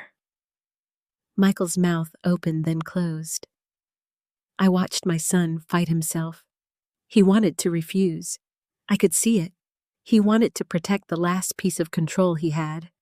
But behind that pride was a hospital room, a little girl with braids, a tired heart. I reached for his hand. This time he let me take it. Michael, I whispered, let him help. His face twisted. Mom, let him help Grace. That did it. Not himself. Not me. Grace. His shoulders sagged as if the bones inside him had finally given up resisting. What would this help involve? He asked hoarsely. Charles did not sound triumphant. He sounded kind. First, I would like to connect you with the foundation. Second, I would like permission to pay the remaining amount needed to move you forward if the funding takes too long. First, I would like to connect you with the foundation. Second, I would like permission to pay the remaining amount needed to move you forward if the funding takes too long. Michael pulled his hand from mine and stepped back. No, absolutely not. Michael, no, Mom. That is too much. Charles said, It is money. It's $43,000 forward if the funding takes too long. Michael pulled his hand from mine and stepped back. No, absolutely not. Michael. No, Mom. That is too much. Charles said, It is money. It's $43,000. It is money. Charles repeated gently. Important, yes. Useful, yes. But still, only money. Your daughter's life is not. Michael's eyes filled. You don't even know her. I know who her grandfather was. That sentence broke something open in the kitchen. For a moment, I felt Edward there so strongly I almost turned toward the doorway, expecting to see him. I imagined him wiping his hands on that old rag, looking at Michael with firm tenderness and saying, "Boy, don't be foolish when a child needs saving." Michael sat down slowly. His hands were shaking. "I don't know how to accept this," he whispered. Charles answered, "You don't accept it by feeling worthy. You accept it by loving your daughter. Worthiness has nothing to do with it." I closed my eyes. How many of us refuse mercy because we think we have to deserve it first? That afternoon, Charles met us at the hospital. He arrived with a leather folder, reading glasses, and the calm determination of a man who had spent his life repairing delicate mechanisms and knew patience was part of the work. He did not enter Grace's room right away. He did not make a scene. He sat with Michael in a quiet waiting area, reviewed documents, made calls, took notes, and spoke to people who suddenly seemed much more willing to explain options than they had been when Michael was calling alone. I watched my son's face as the burden began shifting. Not disappearing, but shifting. For months, maybe years, he had stood alone beneath a weight too heavy for one person. Now, other hands were touching the edge of it. At one point, Michael walked away to take a call from the hospital billing office.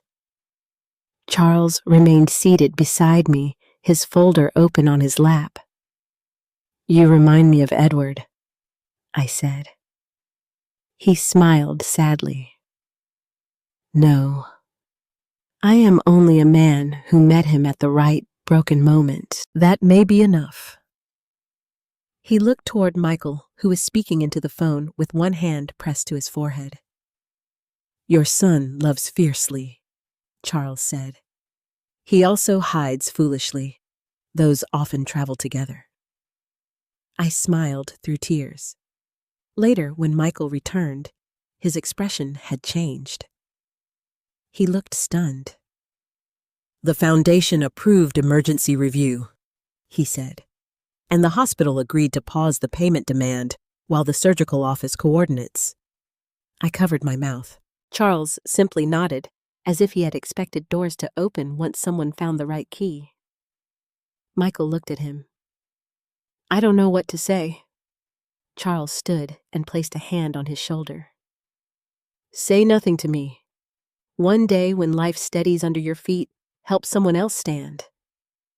Michael looked down, tears spilling freely now. And in that hospital waiting area, surrounded by strangers carrying their own private fears, I understood something that humbled me. Edward's kindness had not died with him. It had been ticking quietly through the years, waiting for the right moment to return. The first time I truly met Grace Hartwell, I was carrying a paper cup of hot chocolate, a stuffed bear from the hospital gift shop, and 8 years of regret pressed against my ribs. Michael warned me before we reached her room. "She gets tired quickly," he said, "and she asks direct questions." "I taught second grade for 36 years, I said. "Direct questions don't scare me." He gave me a small, weary smile. It was the first one I had seen from him in days, and I held on to it like a sign. But when we stopped outside room 417, my courage almost failed. Through the half-open door, I could hear cartoons playing softly from a wall-mounted television.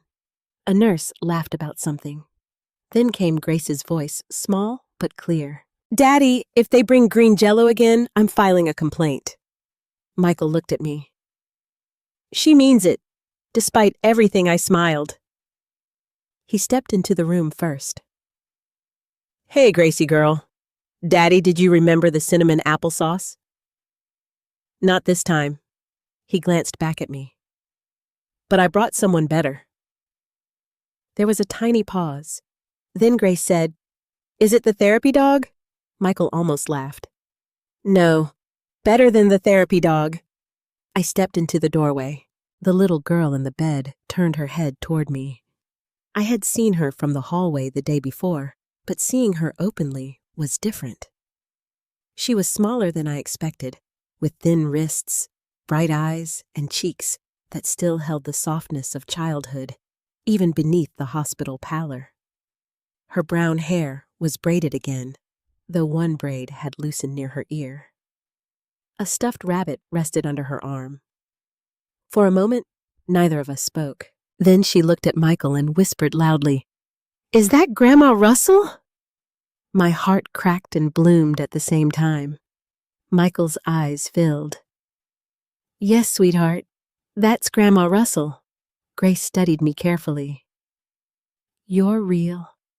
Then she looked at Michael and whispered loudly, "Is that Grandma Russell?" My heart cracked and bloomed at the same time. Michael's eyes filled. "Yes, sweetheart. That's Grandma Russell." Grace studied me carefully. "You're real." I pressed the hot chocolate cup tighter in my hand. "So are you?" I managed. She tilted her head. "I thought you might be taller." That startled a laugh out of me. A real laugh, the kind that comes before you can dress it up. "I thought you might be smaller," I said. She considered that. "Fair." Michael pulled a chair beside her bed, but I did not sit yet. I held up the stuffed bear. "I wasn't sure what you liked, so I brought this fellow." He looked lonely in the gift shop. Grace narrowed her eyes with theatrical seriousness. "Does he have a name?" "Not yet. Then he is in crisis. I was hoping you could help." She reached for the bear, and I stepped closer.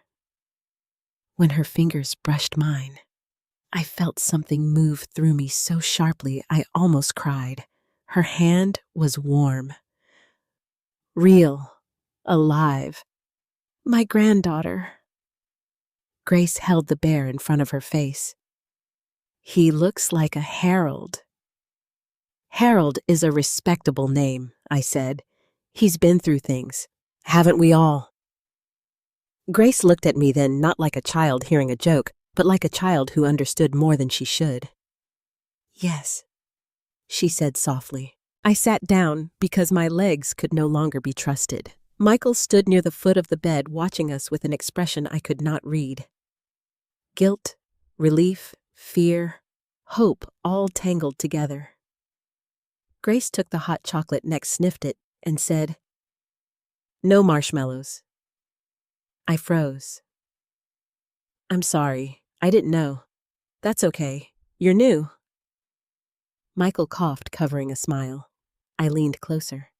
"Then I'll need you to teach me." Grace nodded with great importance. "Rule 1. Hot chocolate needs marshmallows. Rule 2. Hospital socks are slippery but excellent for hallway skating if nurses don't catch you. Rule 3. Daddy says not to worry, which means he is definitely worried." Michael looked away. My smile faded gently. Grace noticed. "Did I say something wrong?" "No, sweetheart," I said. "You said something very true." She looked between us. "Daddy told you. He told me some things. About my heart." "Yes." Grace lowered her eyes to Harold the bear. "My heart is dramatic." I swallowed. "That must be hard." "It likes attention," she said. "Doctors are always listening to it." I placed my hand on the edge of her blanket, not touching her yet, just close enough. Sometimes the most important hearts need extra care. She looked at me with those bright, serious eyes. "Were you mad at Daddy?" The question came so suddenly that Michael flinched. "Grace," he said softly. "No," I said. "It's all right." She kept watching me. I had spent years telling children that honesty mattered. I would not begin my relationship with my granddaughter by lying. "Yes," I said. "I was mad." Because of the watch, Michael's face tightened. I nodded. "Because of the watch, and because he kept you a secret." Grace absorbed that. "Are you still mad?" I looked at Michael, then back at her. "A little," I admitted, "but mostly I'm sad I missed so much time with you. Grace's lower lip trembled, though she tried to hide it. I wanted to meet you. The words nearly undid me. I wanted to meet you too, I whispered. I just didn't know you were waiting. Her eyes filled. I drew your house. I heard. I made it yellow, but Daddy said your house is brick. It is. I can fix it. Or I said we can hang it exactly the way it is. Maybe your drawing knows something my house doesn't. Grace smiled a little. Michael turned toward the window. His shoulders shook once. I wanted to comfort him, but I understood something then. This moment was not only about my forgiveness. It was about Grace learning that the adults around her could tell the truth and still stay. So I reached for her hand. Would it be all right? I asked if I came to visit again. Grace looked surprised. More than once. As many times as you'll have me. She squeezed my fingers. Then yes, that was how our family began again. Not with a grand speech. Not with all wounds healed. Just with a small hand inside mine and a stuffed bear named Harold sitting between us like a witness. Over the next week, I visited every day. I learned that Grace loved mystery books, hated peas, preferred purple crayons, and believed nurses should wear capes because they were obviously superheroes. She liked hearing stories about Edward, especially the ones where he made mistakes. Tell the one where Grandpa fixed the lawnmower and it exploded grass everywhere, she would say. It did not explode. Daddy said it exploded. Your father exaggerates. Michael, sitting in the corner with a hospital blanket over his lap, would raise one tired hand. I stand by my statement. Little by little, the room changed. At first, Michael hovered whenever I spoke to Grace, as if afraid the bond might snap if handled too quickly. But soon he began stepping out for coffee, then showers, then short walks around the hospital grounds. Each small absence was an act of trust, and I understood the gift he was giving me. He was letting me become her grandmother. One evening, I brought homemade chicken soup in a thermos. Grace took one bite and closed her eyes. Daddy, she said, why have you been feeding me regular soup when magical soup exists? Michael looked at me across the bed. For a moment, we were not a wounded mother and guilty son. We were just family gathered around a sick child, trying to make her smile. Later that night, after Grace fell asleep, Michael and I sat together in the dim room. The monitors beeped softly. Rain tapped against the window.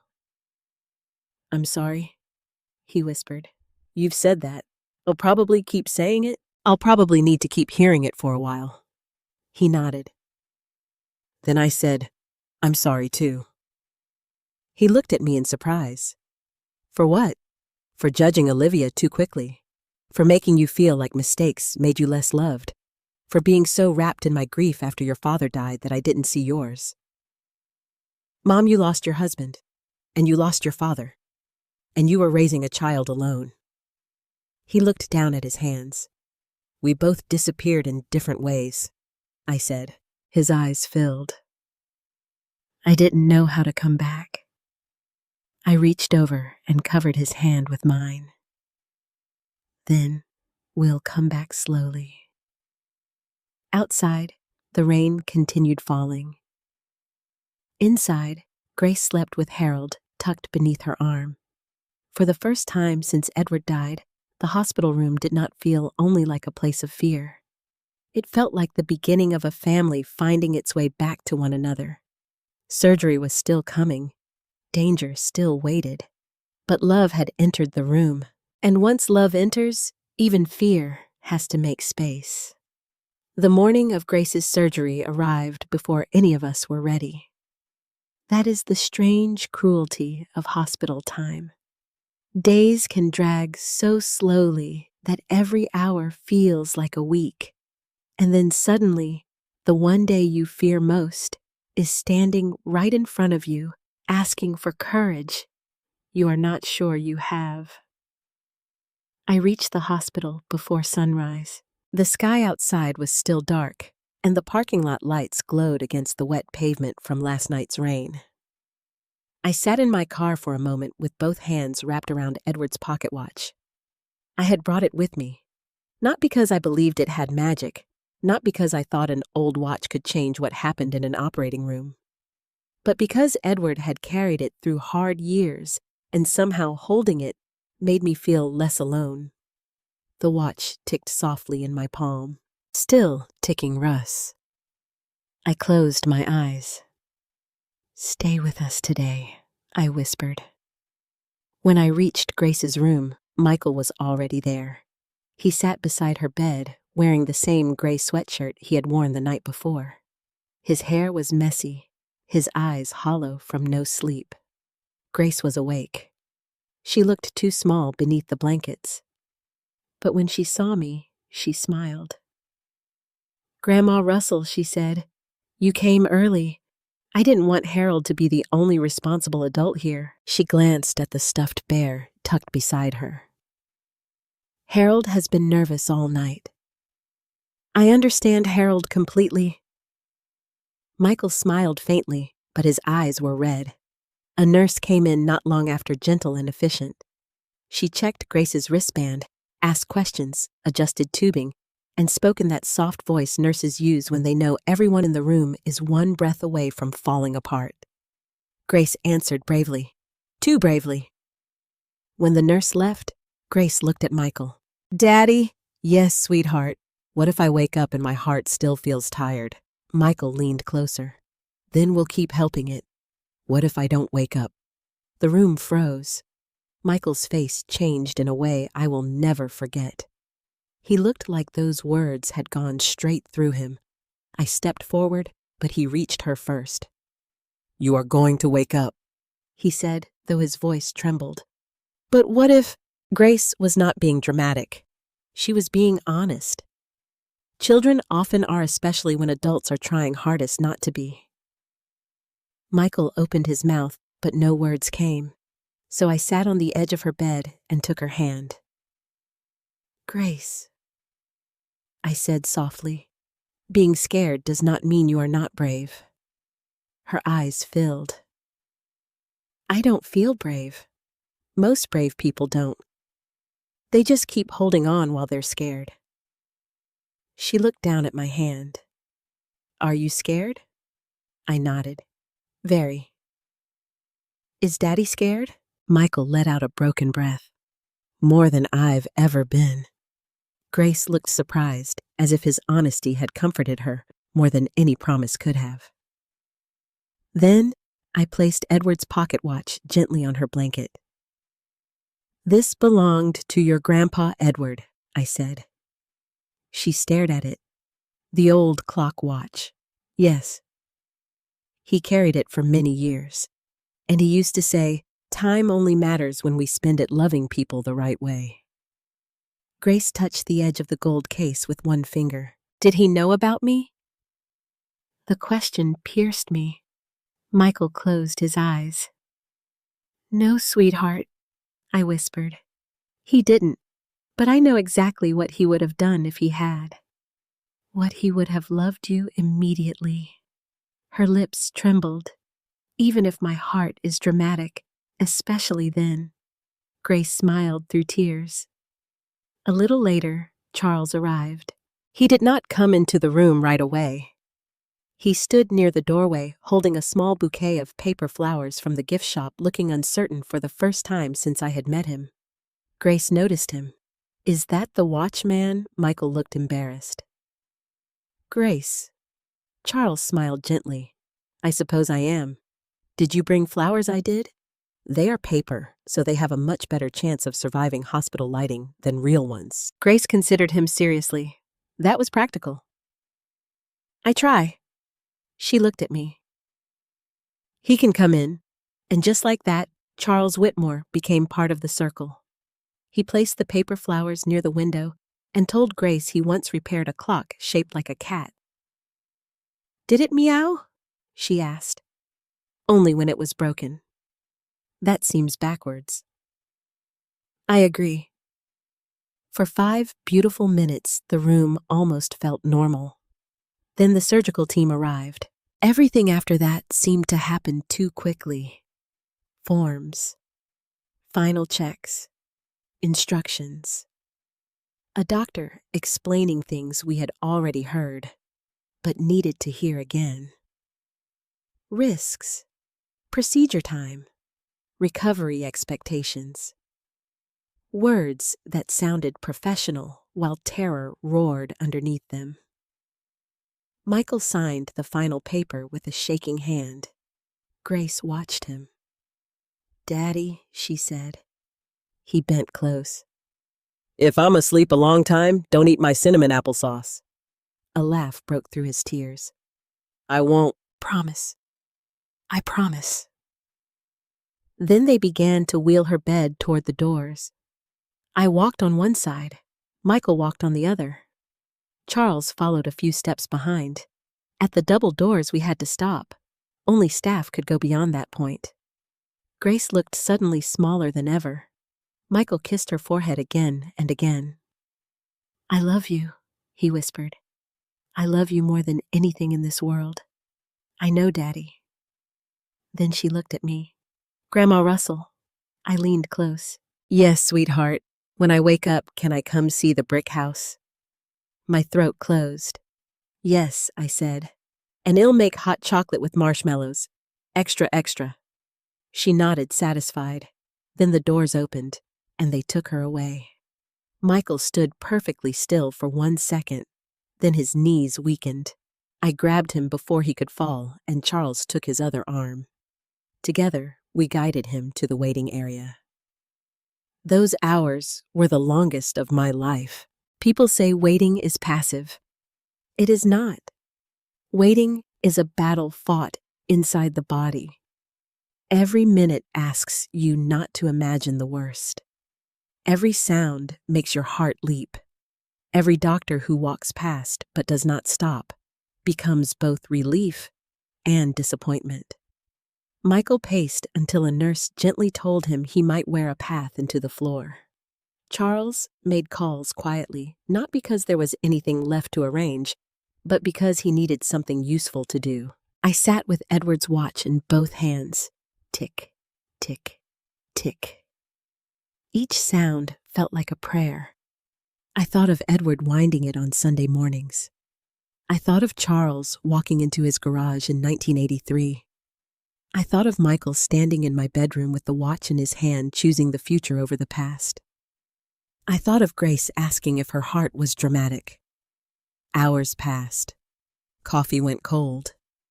The waiting room filled and emptied around us. At one point, Michael sat beside me and leaned his head against my shoulder. "I can't lose her," he whispered. I put my arm around him. "You are not alone anymore." He covered his face. "I should have told you sooner."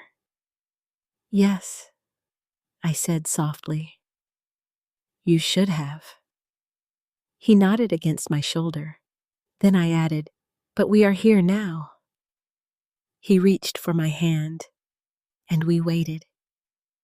Just after 2 in the afternoon, the doors opened. A surgeon stepped into the waiting area, still wearing his cap, his expression unreadable. Michael stood so fast, his chair scraped the floor. I rose beside him, clutching the watch so tightly the chain pressed into my palm. The surgeon walked toward us. For a moment, all I could hear was the ticking. Then he took a breath and said Michael's name, and the world seemed to stop. The surgeon said Michael's name, and for one terrible second, I forgot how to breathe. Michael stepped forward, his face as pale as the hospital walls. "I'm Michael Hartwell," he said, though of course the surgeon already knew that. Fear makes us say unnecessary things. It makes us reach for facts when the future feels too large to hold. The surgeon looked at him, then at me, then at Charles, standing just behind us. "Grace made it through the surgery," he said. Michael's knees buckled. This time Charles caught him before I could. I covered my mouth as a sound came out of me that was half sob, half prayer. The surgeon kept speaking. His words came carefully, professionally, but underneath them was the first light we had seen all day. The surgery had been difficult, longer than expected. There had been complications, moments that required quick decisions, but the repair had been completed. Grace was stable. She would be moved to intensive care. The next 24 hours mattered. Recovery would not be simple. There were still risks. But she was alive. Alive. That one word filled every corner of me. Michael pressed both hands over his face and cried in a way I had never seen a grown man cry. Not controlled, not quiet, not proud.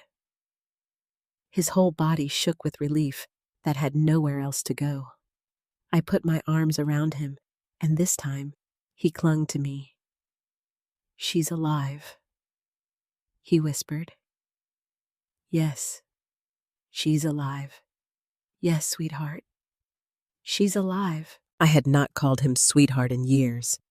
The word slipped out before I could stop it. Maybe because in that moment he was not 42.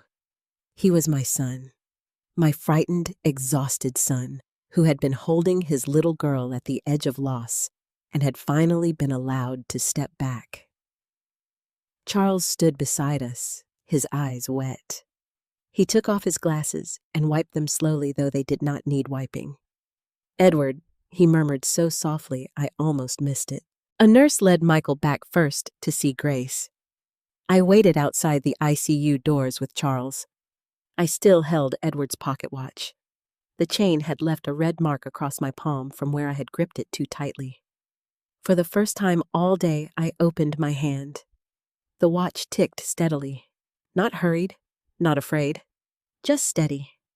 Charles looked at it. "Still ticking?" he asked quietly. I smiled through tears. Still ticking. When I was finally allowed to see Grace, I thought I was prepared. I was not. No grandmother is prepared to see a child so small beneath so many tubes, wires, monitors, and machines. Grace looked paler than before. Her braids had been loosened, and her face seemed almost transparent beneath the ICU lights. The stuffed bear, Harold, had been placed near her feet, wrapped in a plastic hospital bag to keep him clean. Michael stood at her bedside, one hand resting gently near hers, afraid to touch too much. "She looks so little," I whispered. "She is little," he said. There was no bitterness in his voice, only truth. I stepped closer. The monitor showed lines and numbers I did not understand. A machine breathed softly nearby. Nurses moved with careful purpose. Grace did not wake that day, or that night. We waited through the first 24 hours, like people standing on a frozen lake, afraid every sound might be a crack beneath our feet. Michael refused to leave her side. I brought him coffee, then soup, then a clean shirt from his truck. Charles came and went, handling calls, checking with the foundation, quietly making sure no new financial crisis reached Michael before Grace had even opened her eyes. At one point, around 3 a.m, I found Charles alone in the family waiting room. He was sitting beneath a vending machine glow, staring at his hands. "You should go home and rest," I said. He gave me a faint smile. "I could say the same to you. I'm her grandmother. I have rights to be unreasonable." "Fair enough." I sat beside him. For a while, neither of us spoke. Then he said, "My Elaine would have loved that little girl." "Tell me about her." His face softened. Elaine had a way of making frightened rooms less frightened.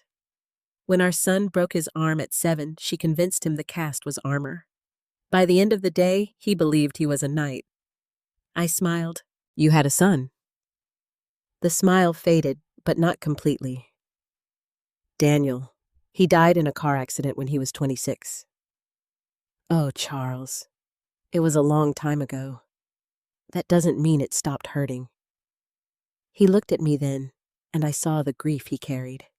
Not fresh, but permanent, like a scar beneath clothing. "No," he said, "it doesn't." For a moment, I understood why he had appeared at my door so quickly, why Grace's situation had moved him so deeply. Edward had once helped him save his family, but time had still taken pieces from him. Maybe helping Grace was not only repayment, maybe it was also a way to place love where loss had left room. "Does kindness ever feel like enough?" I asked.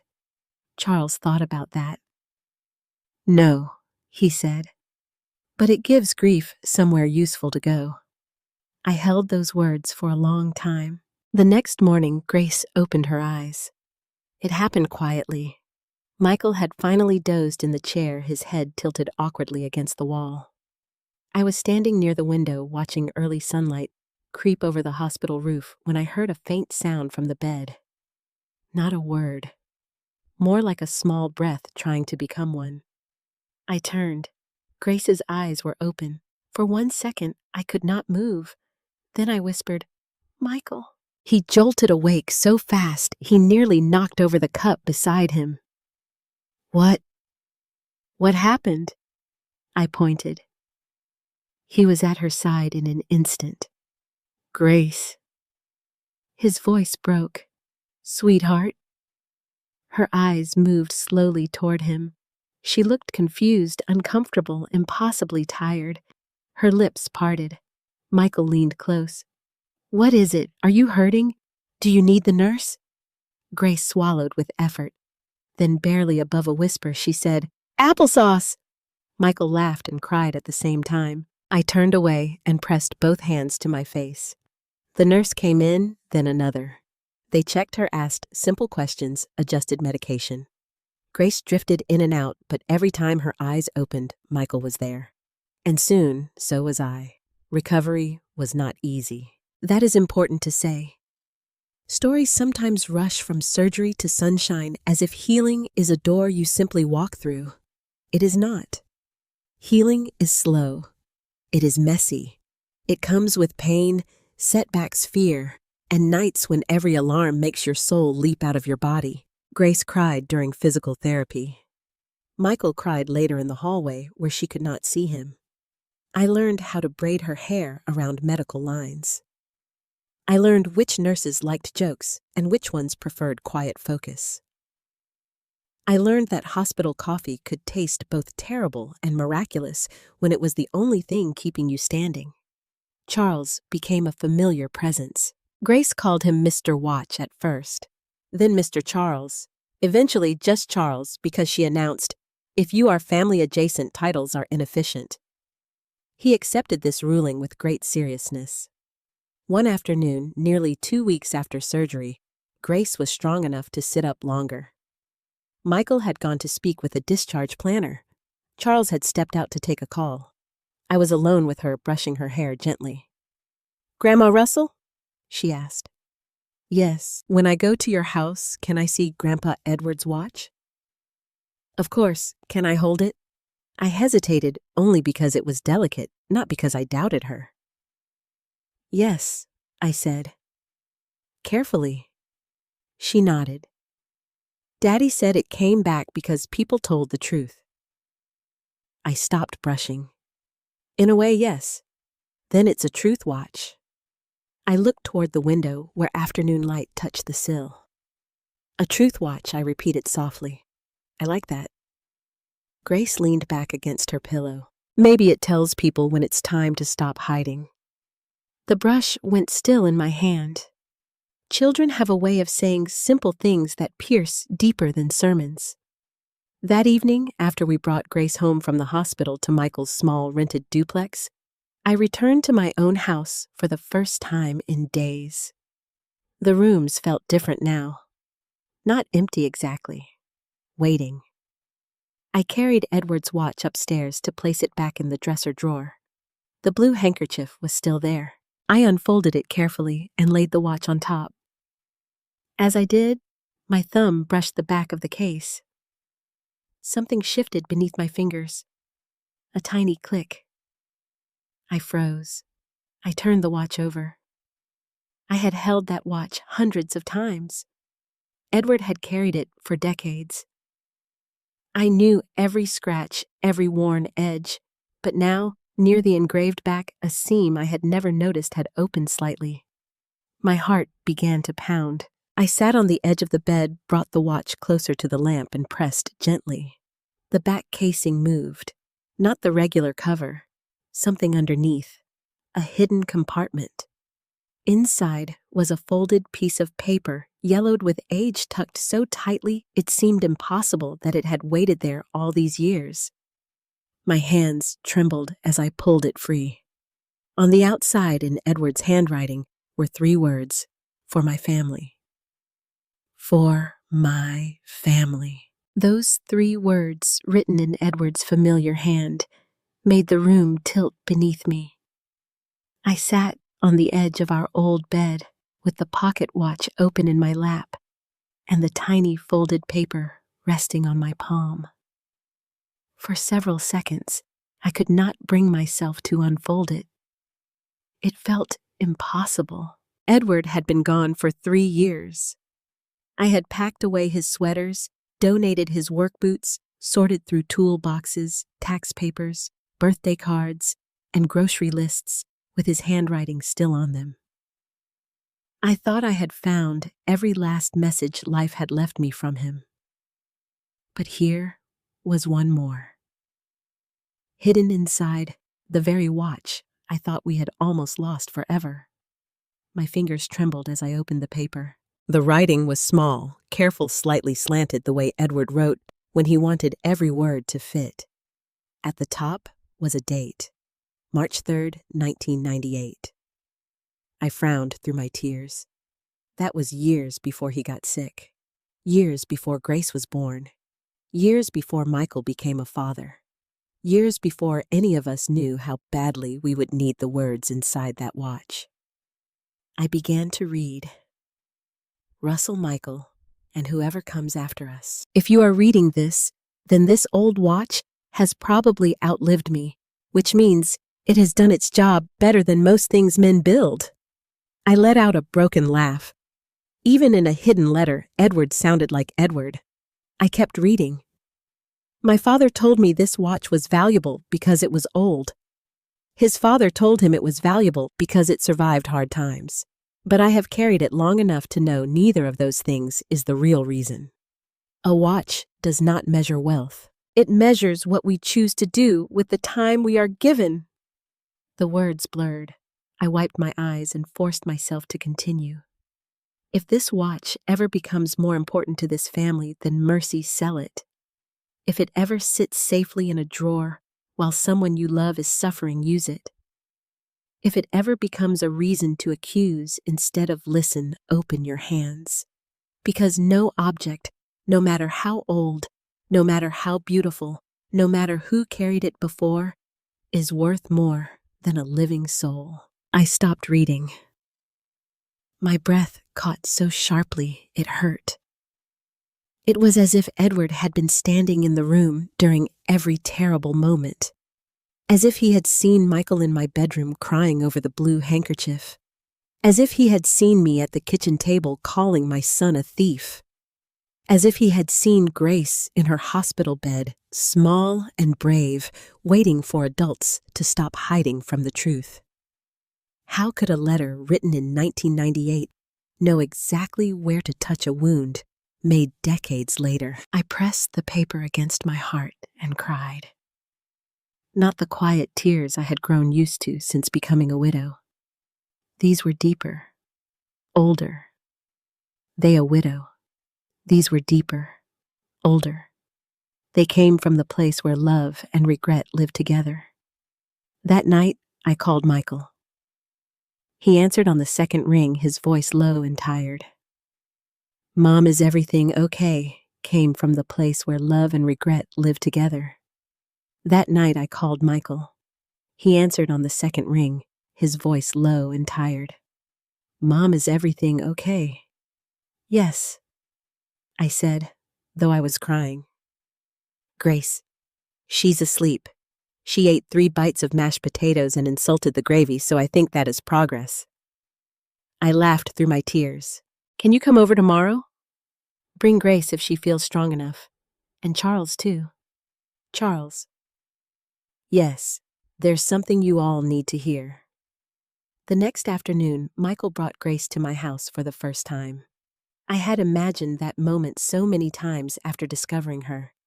I had pictured a bright day, maybe balloons, maybe a front porch hug full of easy joy. But real life was gentler and more fragile than imagination. Michael helped Grace slowly up the walkway. She wore a soft purple sweater, leggings, and a knit hat, even though the day was mild. Harold the bear was tucked under one arm. Her steps were careful. Her face was pale. But when she saw the house, her eyes widened. "It's brick," she said. I smiled. "I told you." She looked at the front windows, then at the porch railing. My drawing was very inaccurate. Your drawing had heart.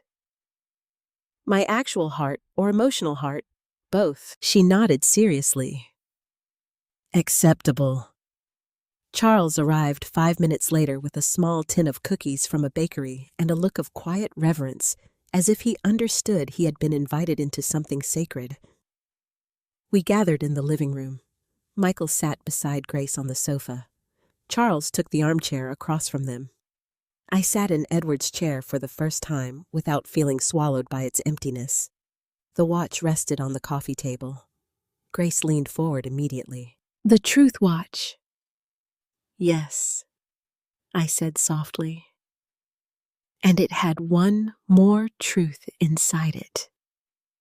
Michael looked at me sharply. "What do you mean?" I picked up the small folded letter. "I found this hidden in the back of the watch last night." Michael's face went pale. "Dad wrote that." "Yes." Charles removed his glasses. Grace whispered, "Read it." So I did. My voice shook at first, but as I read Edward's words aloud, something in the room grew still. I read the beginning. I read about time. I read about mercy. I read the line that made Michael cover his mouth with one hand. "If this watch ever becomes more important to this family than mercy, sell it." Michael bent forward, shoulders trembling. I kept reading. Edward had written more. "Michael, if this ever finds you, remember this: being a man is not proven by how much pain you can carry alone." I learned that too late more than once. Ask for help before pride turns love into silence. I looked up. Michael's eyes were full of tears. Grace reached for his hand. I continued. "Russell, my love, if I go first, do not let grief make the world smaller than it is. You were never meant only to guard what we had. You were meant to keep loving what comes next." I could no longer see the page clearly. Grace whispered, "Keep going." So I did. "And to any child of this family I may never meet, know this: you are not an accident, not a burden, not a mistake carried forward. You are the reason old things are kept at all, so love can reach you from people whose faces you may only know in photographs." Grace's lips parted. "Is that me?" she whispered. Michael put his arm around her carefully. "Yes, sweetheart," he said, crying openly now. "I think it is." I finished the letter. "When my time is done, do not honor me by locking this watch away. Honor me by using your time well. Forgive sooner than pride wants to. Tell the truth before silence gets comfortable. Feed someone. Fix what you can. Sit beside the sick. Hold the frightened. And when life steadies under your feet, help someone else stand. With all my love, Edward Hartwell." The room was silent. Not empty silent, full silent. The kind of silence that comes after truth has finally taken its seat. Charles was the first to speak. "He said nearly those same words to me," he whispered. Michael stood abruptly and walked to the mantel facing Edward's photograph. For a moment, he said nothing. Then he lowered his head. "I'm sorry, Dad," he said, voice breaking. "I thought I was saving her by myself." Grace slowly pushed herself up from the sofa. Michael turned immediately. "Careful. I'm careful." She took 3 slow steps toward him, then wrapped her thin arms around his waist. "You did save me," she said, "but you had helpers." Michael dropped to his knees and held her as if she were made of light. I looked at them, then at the watch, then at Edward's letter. For years, I had believed the watch was the last piece of my husband, but I was wrong. The last piece of Edward was not gold or engraving or the ticking of tiny gears. It was this: a son learning to ask for help, a granddaughter learning she had always been loved, a stranger becoming family because of a kindness planted 40 years earlier. And me finally understanding that love is not preserved by keeping it untouched. Love is preserved by passing it on. In the weeks after Edward's letter was found, my house changed in ways I had stopped believing were possible. For years after Edward died, the rooms had felt preserved rather than lived in. His chair by the window, his mug on the second shelf, his jacket still hanging near the back door, though the scent of him had faded long ago. I told myself I kept those things because I loved him. But the truth was harder. I kept them because I was afraid that if I moved anything, I would lose him all over again. Then, Grace entered my house. Children have no respect for grief museums. She noticed everything, asked about everything, touched things with permission, and sometimes with curiosity, slightly faster than permission. She wanted to know why Edward kept 3 different screwdrivers in the kitchen drawer, why the floor creaked near the hallway, why my refrigerator had so many magnets from places I had never visited. "You have a Florida magnet," she said one afternoon, standing in my kitchen with Harold tucked under one arm. "Have you been to Florida?" "No." "Then why do you have it?" "Your grandfather fixed a neighbor's car before their vacation, and they brought it back for him." Grace studied the orange-shaped magnet. "So this is a car repair trophy." I laughed. "I suppose it is. We should label things." And so we did. Not officially, of course, but Grace began giving names to objects around the house. Edward's old chair became the thinking chair. The squeaky hallway became the warning floor. The kitchen table became the soup council, because that was where I served chicken soup whenever she came over. Slowly, without asking permission from sorrow, life returned. Grace's recovery was not perfect. Some days she was bright and talkative. Other days she tired easily and curled beneath a quilt while I read to her. Michael watched her constantly, at first afraid to believe improvement could be trusted. If she coughed, his face changed. If she slept too long, he checked her breathing. If she laughed too hard, he gently told her to slow down. One evening, after Grace had fallen asleep on my sofa, I found Michael standing in the kitchen with both hands gripping the counter. "She's better," I said softly. He nodded.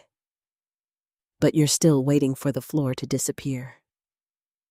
His shoulders dropped. "I don't know how to stop."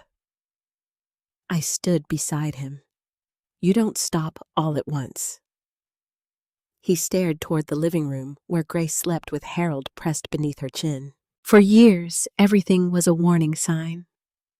Blue lips, fast breathing, a fever, a bill, a phone call. I keep thinking if I relax, something terrible will happen. I placed a hand on his arm. Michael fear protected you for a while, but it cannot raise her forever. He closed his eyes. I know, and it cannot be the only thing holding this family together. He looked at me then, and I saw how tired he still was beneath the relief. I don't know who I am without the emergency, he admitted. That sentence stayed with me, because I understood it. After Edward died, I had not known who I was, without caring for him, worrying about him, loving him in the practical language of pills, appointments, soup blankets, and quiet prayers. When the emergency ended, silence took its place. I had mistaken that silence for loyalty. Maybe Michael and I had both been trapped by love after its shape changed. Charles helped in his own quiet way. He continued visiting, though never too often. He came on Sundays, sometimes carrying pastries or old stories. Grace adored him because he answered her questions seriously. Our watches alive, Charles helped in his own quiet way. He continued visiting, though never too often. He came on Sundays, sometimes carrying pastries or old stories.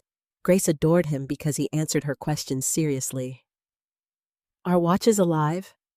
She asked him once. Charles considered it. No, but they can hold the memory of living things. She nodded. Like Harold. Is Harold alive emotionally? Then yes, like Harold. Charles also began teaching Michael about clock repair. It started accidentally. Michael had noticed the old mantel clock in my living room running slow. Edward had meant to fix it years before, but never had. Charles removed the back, and Michael leaned over to watch. Within minutes, they were both bent over the table, speaking in low voices about gears, tension springs, and patience. Grace sat beside them, coloring. I stood in the doorway watching. For years, Michael had been the boy handing Edward tools in the garage. Then grief, silence, and fear had pulled him away from the memory of being guided. Now, there he was again, learning from another older man, not replacing Edward, but receiving something Edward would have wanted him to have. Later, Charles told me he was considering reducing his business hours. I am too old to pretend I need to work 6 days a week, he said. What will you do with the extra time? He looked toward Michael, who was helping Grace zip her jacket. I thought I might teach. I smiled. Repairing watches, maybe repairing patience. That became Charles' way. He offered Michael part-time work at his restoration shop once Grace was strong enough for school again. Not charity, not a handout. Work, flexible hours, honest pay. A place where broken things were not thrown away simply because they had stopped running properly. Michael resisted at first. Of course he did. But this time, he did not refuse help just because it came with kindness. He accepted. The first day he came home from Charles's shop, there was grease on his hands and light in his face I had not seen since before Edward died. How was it? I asked. He shrugged, pretending not to be moved. Tiny screws. Old clocks. Charles corrected me 12 times. So a success. He smiled. Yeah, a success. Grace recovered enough to return to school part-time just before spring. She wore a purple backpack, carried a list of emergency instructions longer than most grocery receipts, and announced she was medically interesting but academically unstoppable. On her first day back, Michael walked her to the classroom door. I came too because Grace insisted grandmothers were good backup. When the teacher welcomed her, Grace turned to us and said, "No crying in the hallway. It's embarrassing." Michael and I both cried in the parking lot. We were getting good at ignoring instructions. The watch no longer stayed hidden in my dresser drawer. After reading Edward's letter, I could not return it to darkness. I placed it in a small glass case on the mantel beside Edward's photograph and the paper flowers Charles had brought Grace before surgery. Not as a shrine, as a reminder. Sometimes Grace asked to hold it. I would take it out, place it in her hands, and watch her treat it with great ceremony. "This watch has been through drama," she said once. "You have no idea. It should write a book. It seems to prefer letters." She grinned. Michael struggled with guilt for a long time. Forgiveness did not erase consequences. That is something people misunderstand. I forgave my son, but forgiveness did not magically restore the 8 years I lost with Grace. It did not erase the pain of discovering the truth in a hospital hallway. It did not make his choices harmless. But forgiveness did something punishment could not. It gave us a place to rebuild. There were hard conversations, many of them. Sometimes I asked questions that made Michael uncomfortable. Sometimes he apologized for the same thing again, because grief had found a new corner to ache in. Sometimes I became angry all over again when Grace mentioned a memory I had missed. Her first day of kindergarten, her 4th birthday, the time she lost her front tooth in a bowl of cereal. I mourned those things. Michael let me.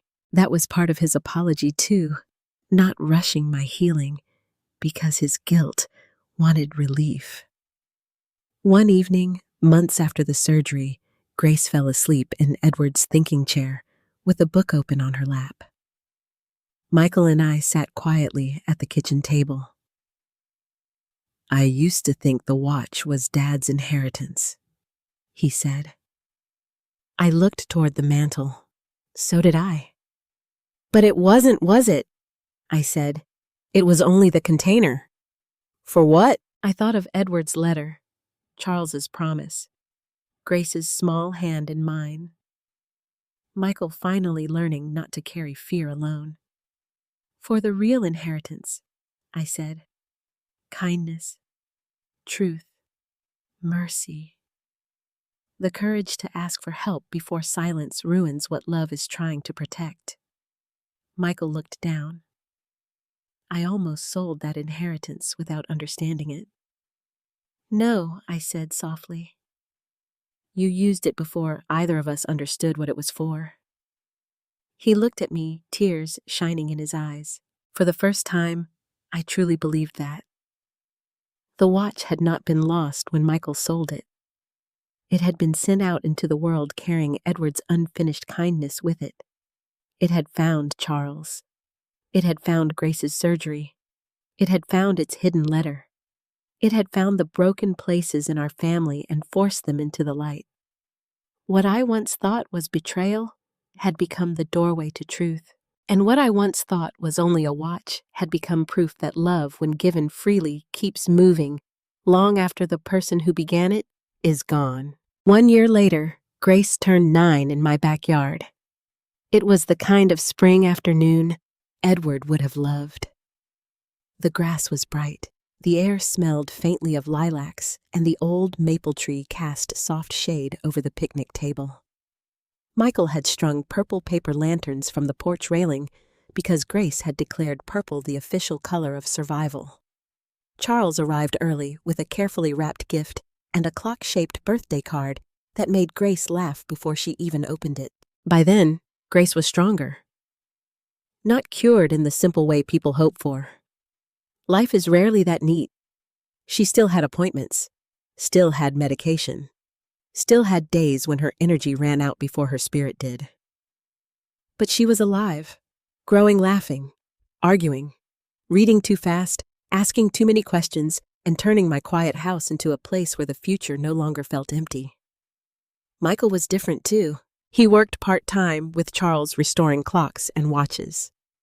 His hands, once always clenched with worry, had learned patience again. He still carried guilt, but he no longer let it make his decisions. When he needed help, he asked. When he was afraid, he said so. That may not sound like a miracle, but in our family, it was. Grace's cake sat in the center of the table, tilted slightly, because I had made it myself, and frosting has never respected my intentions. Grace loved it anyway. "It has personality," she said. Michael looked at the leaning cake and smiled. "That's one word for it."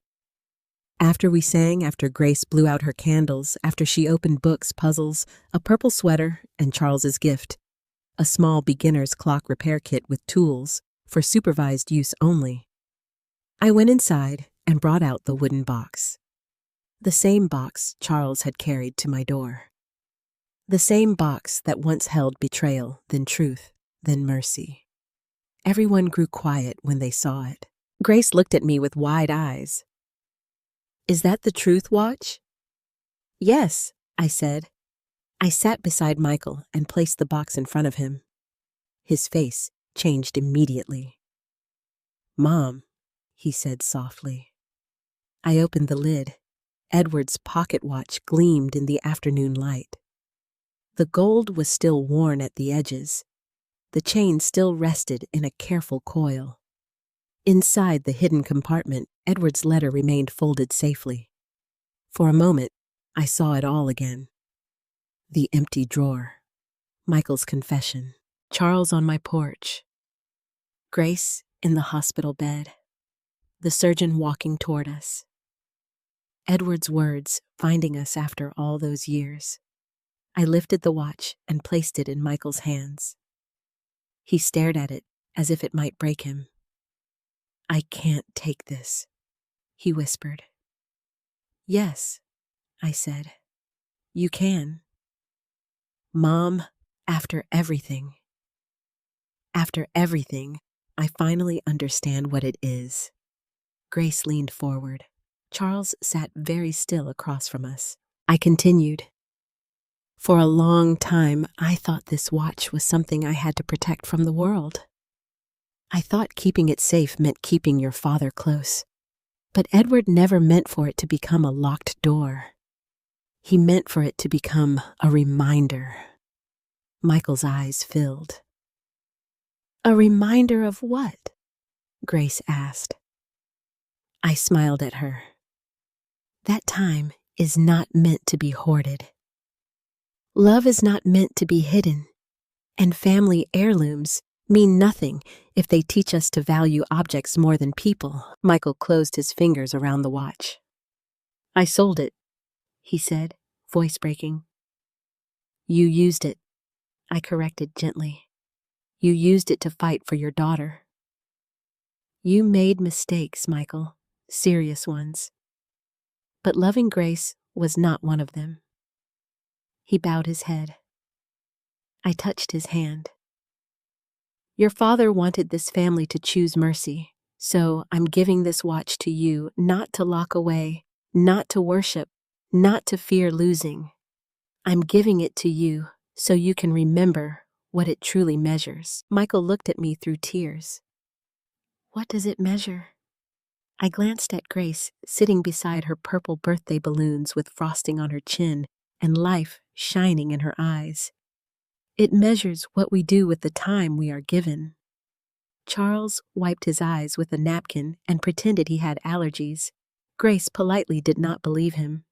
Michael opened the watch and listened to it tick. Then he held it out to Grace. "Carefully," he said. "I am always careful with historically dramatic objects."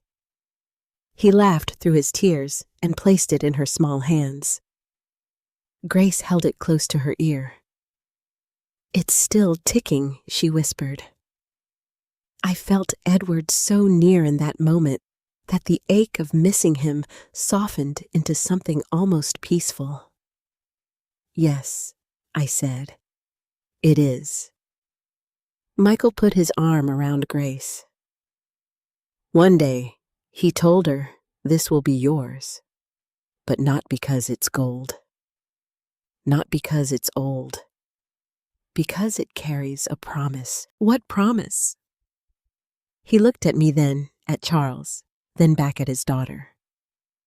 "When life steadies under your feet, help someone else stand." Grace nodded seriously. "I can do that. I know you can." The rest of the afternoon unfolded gently.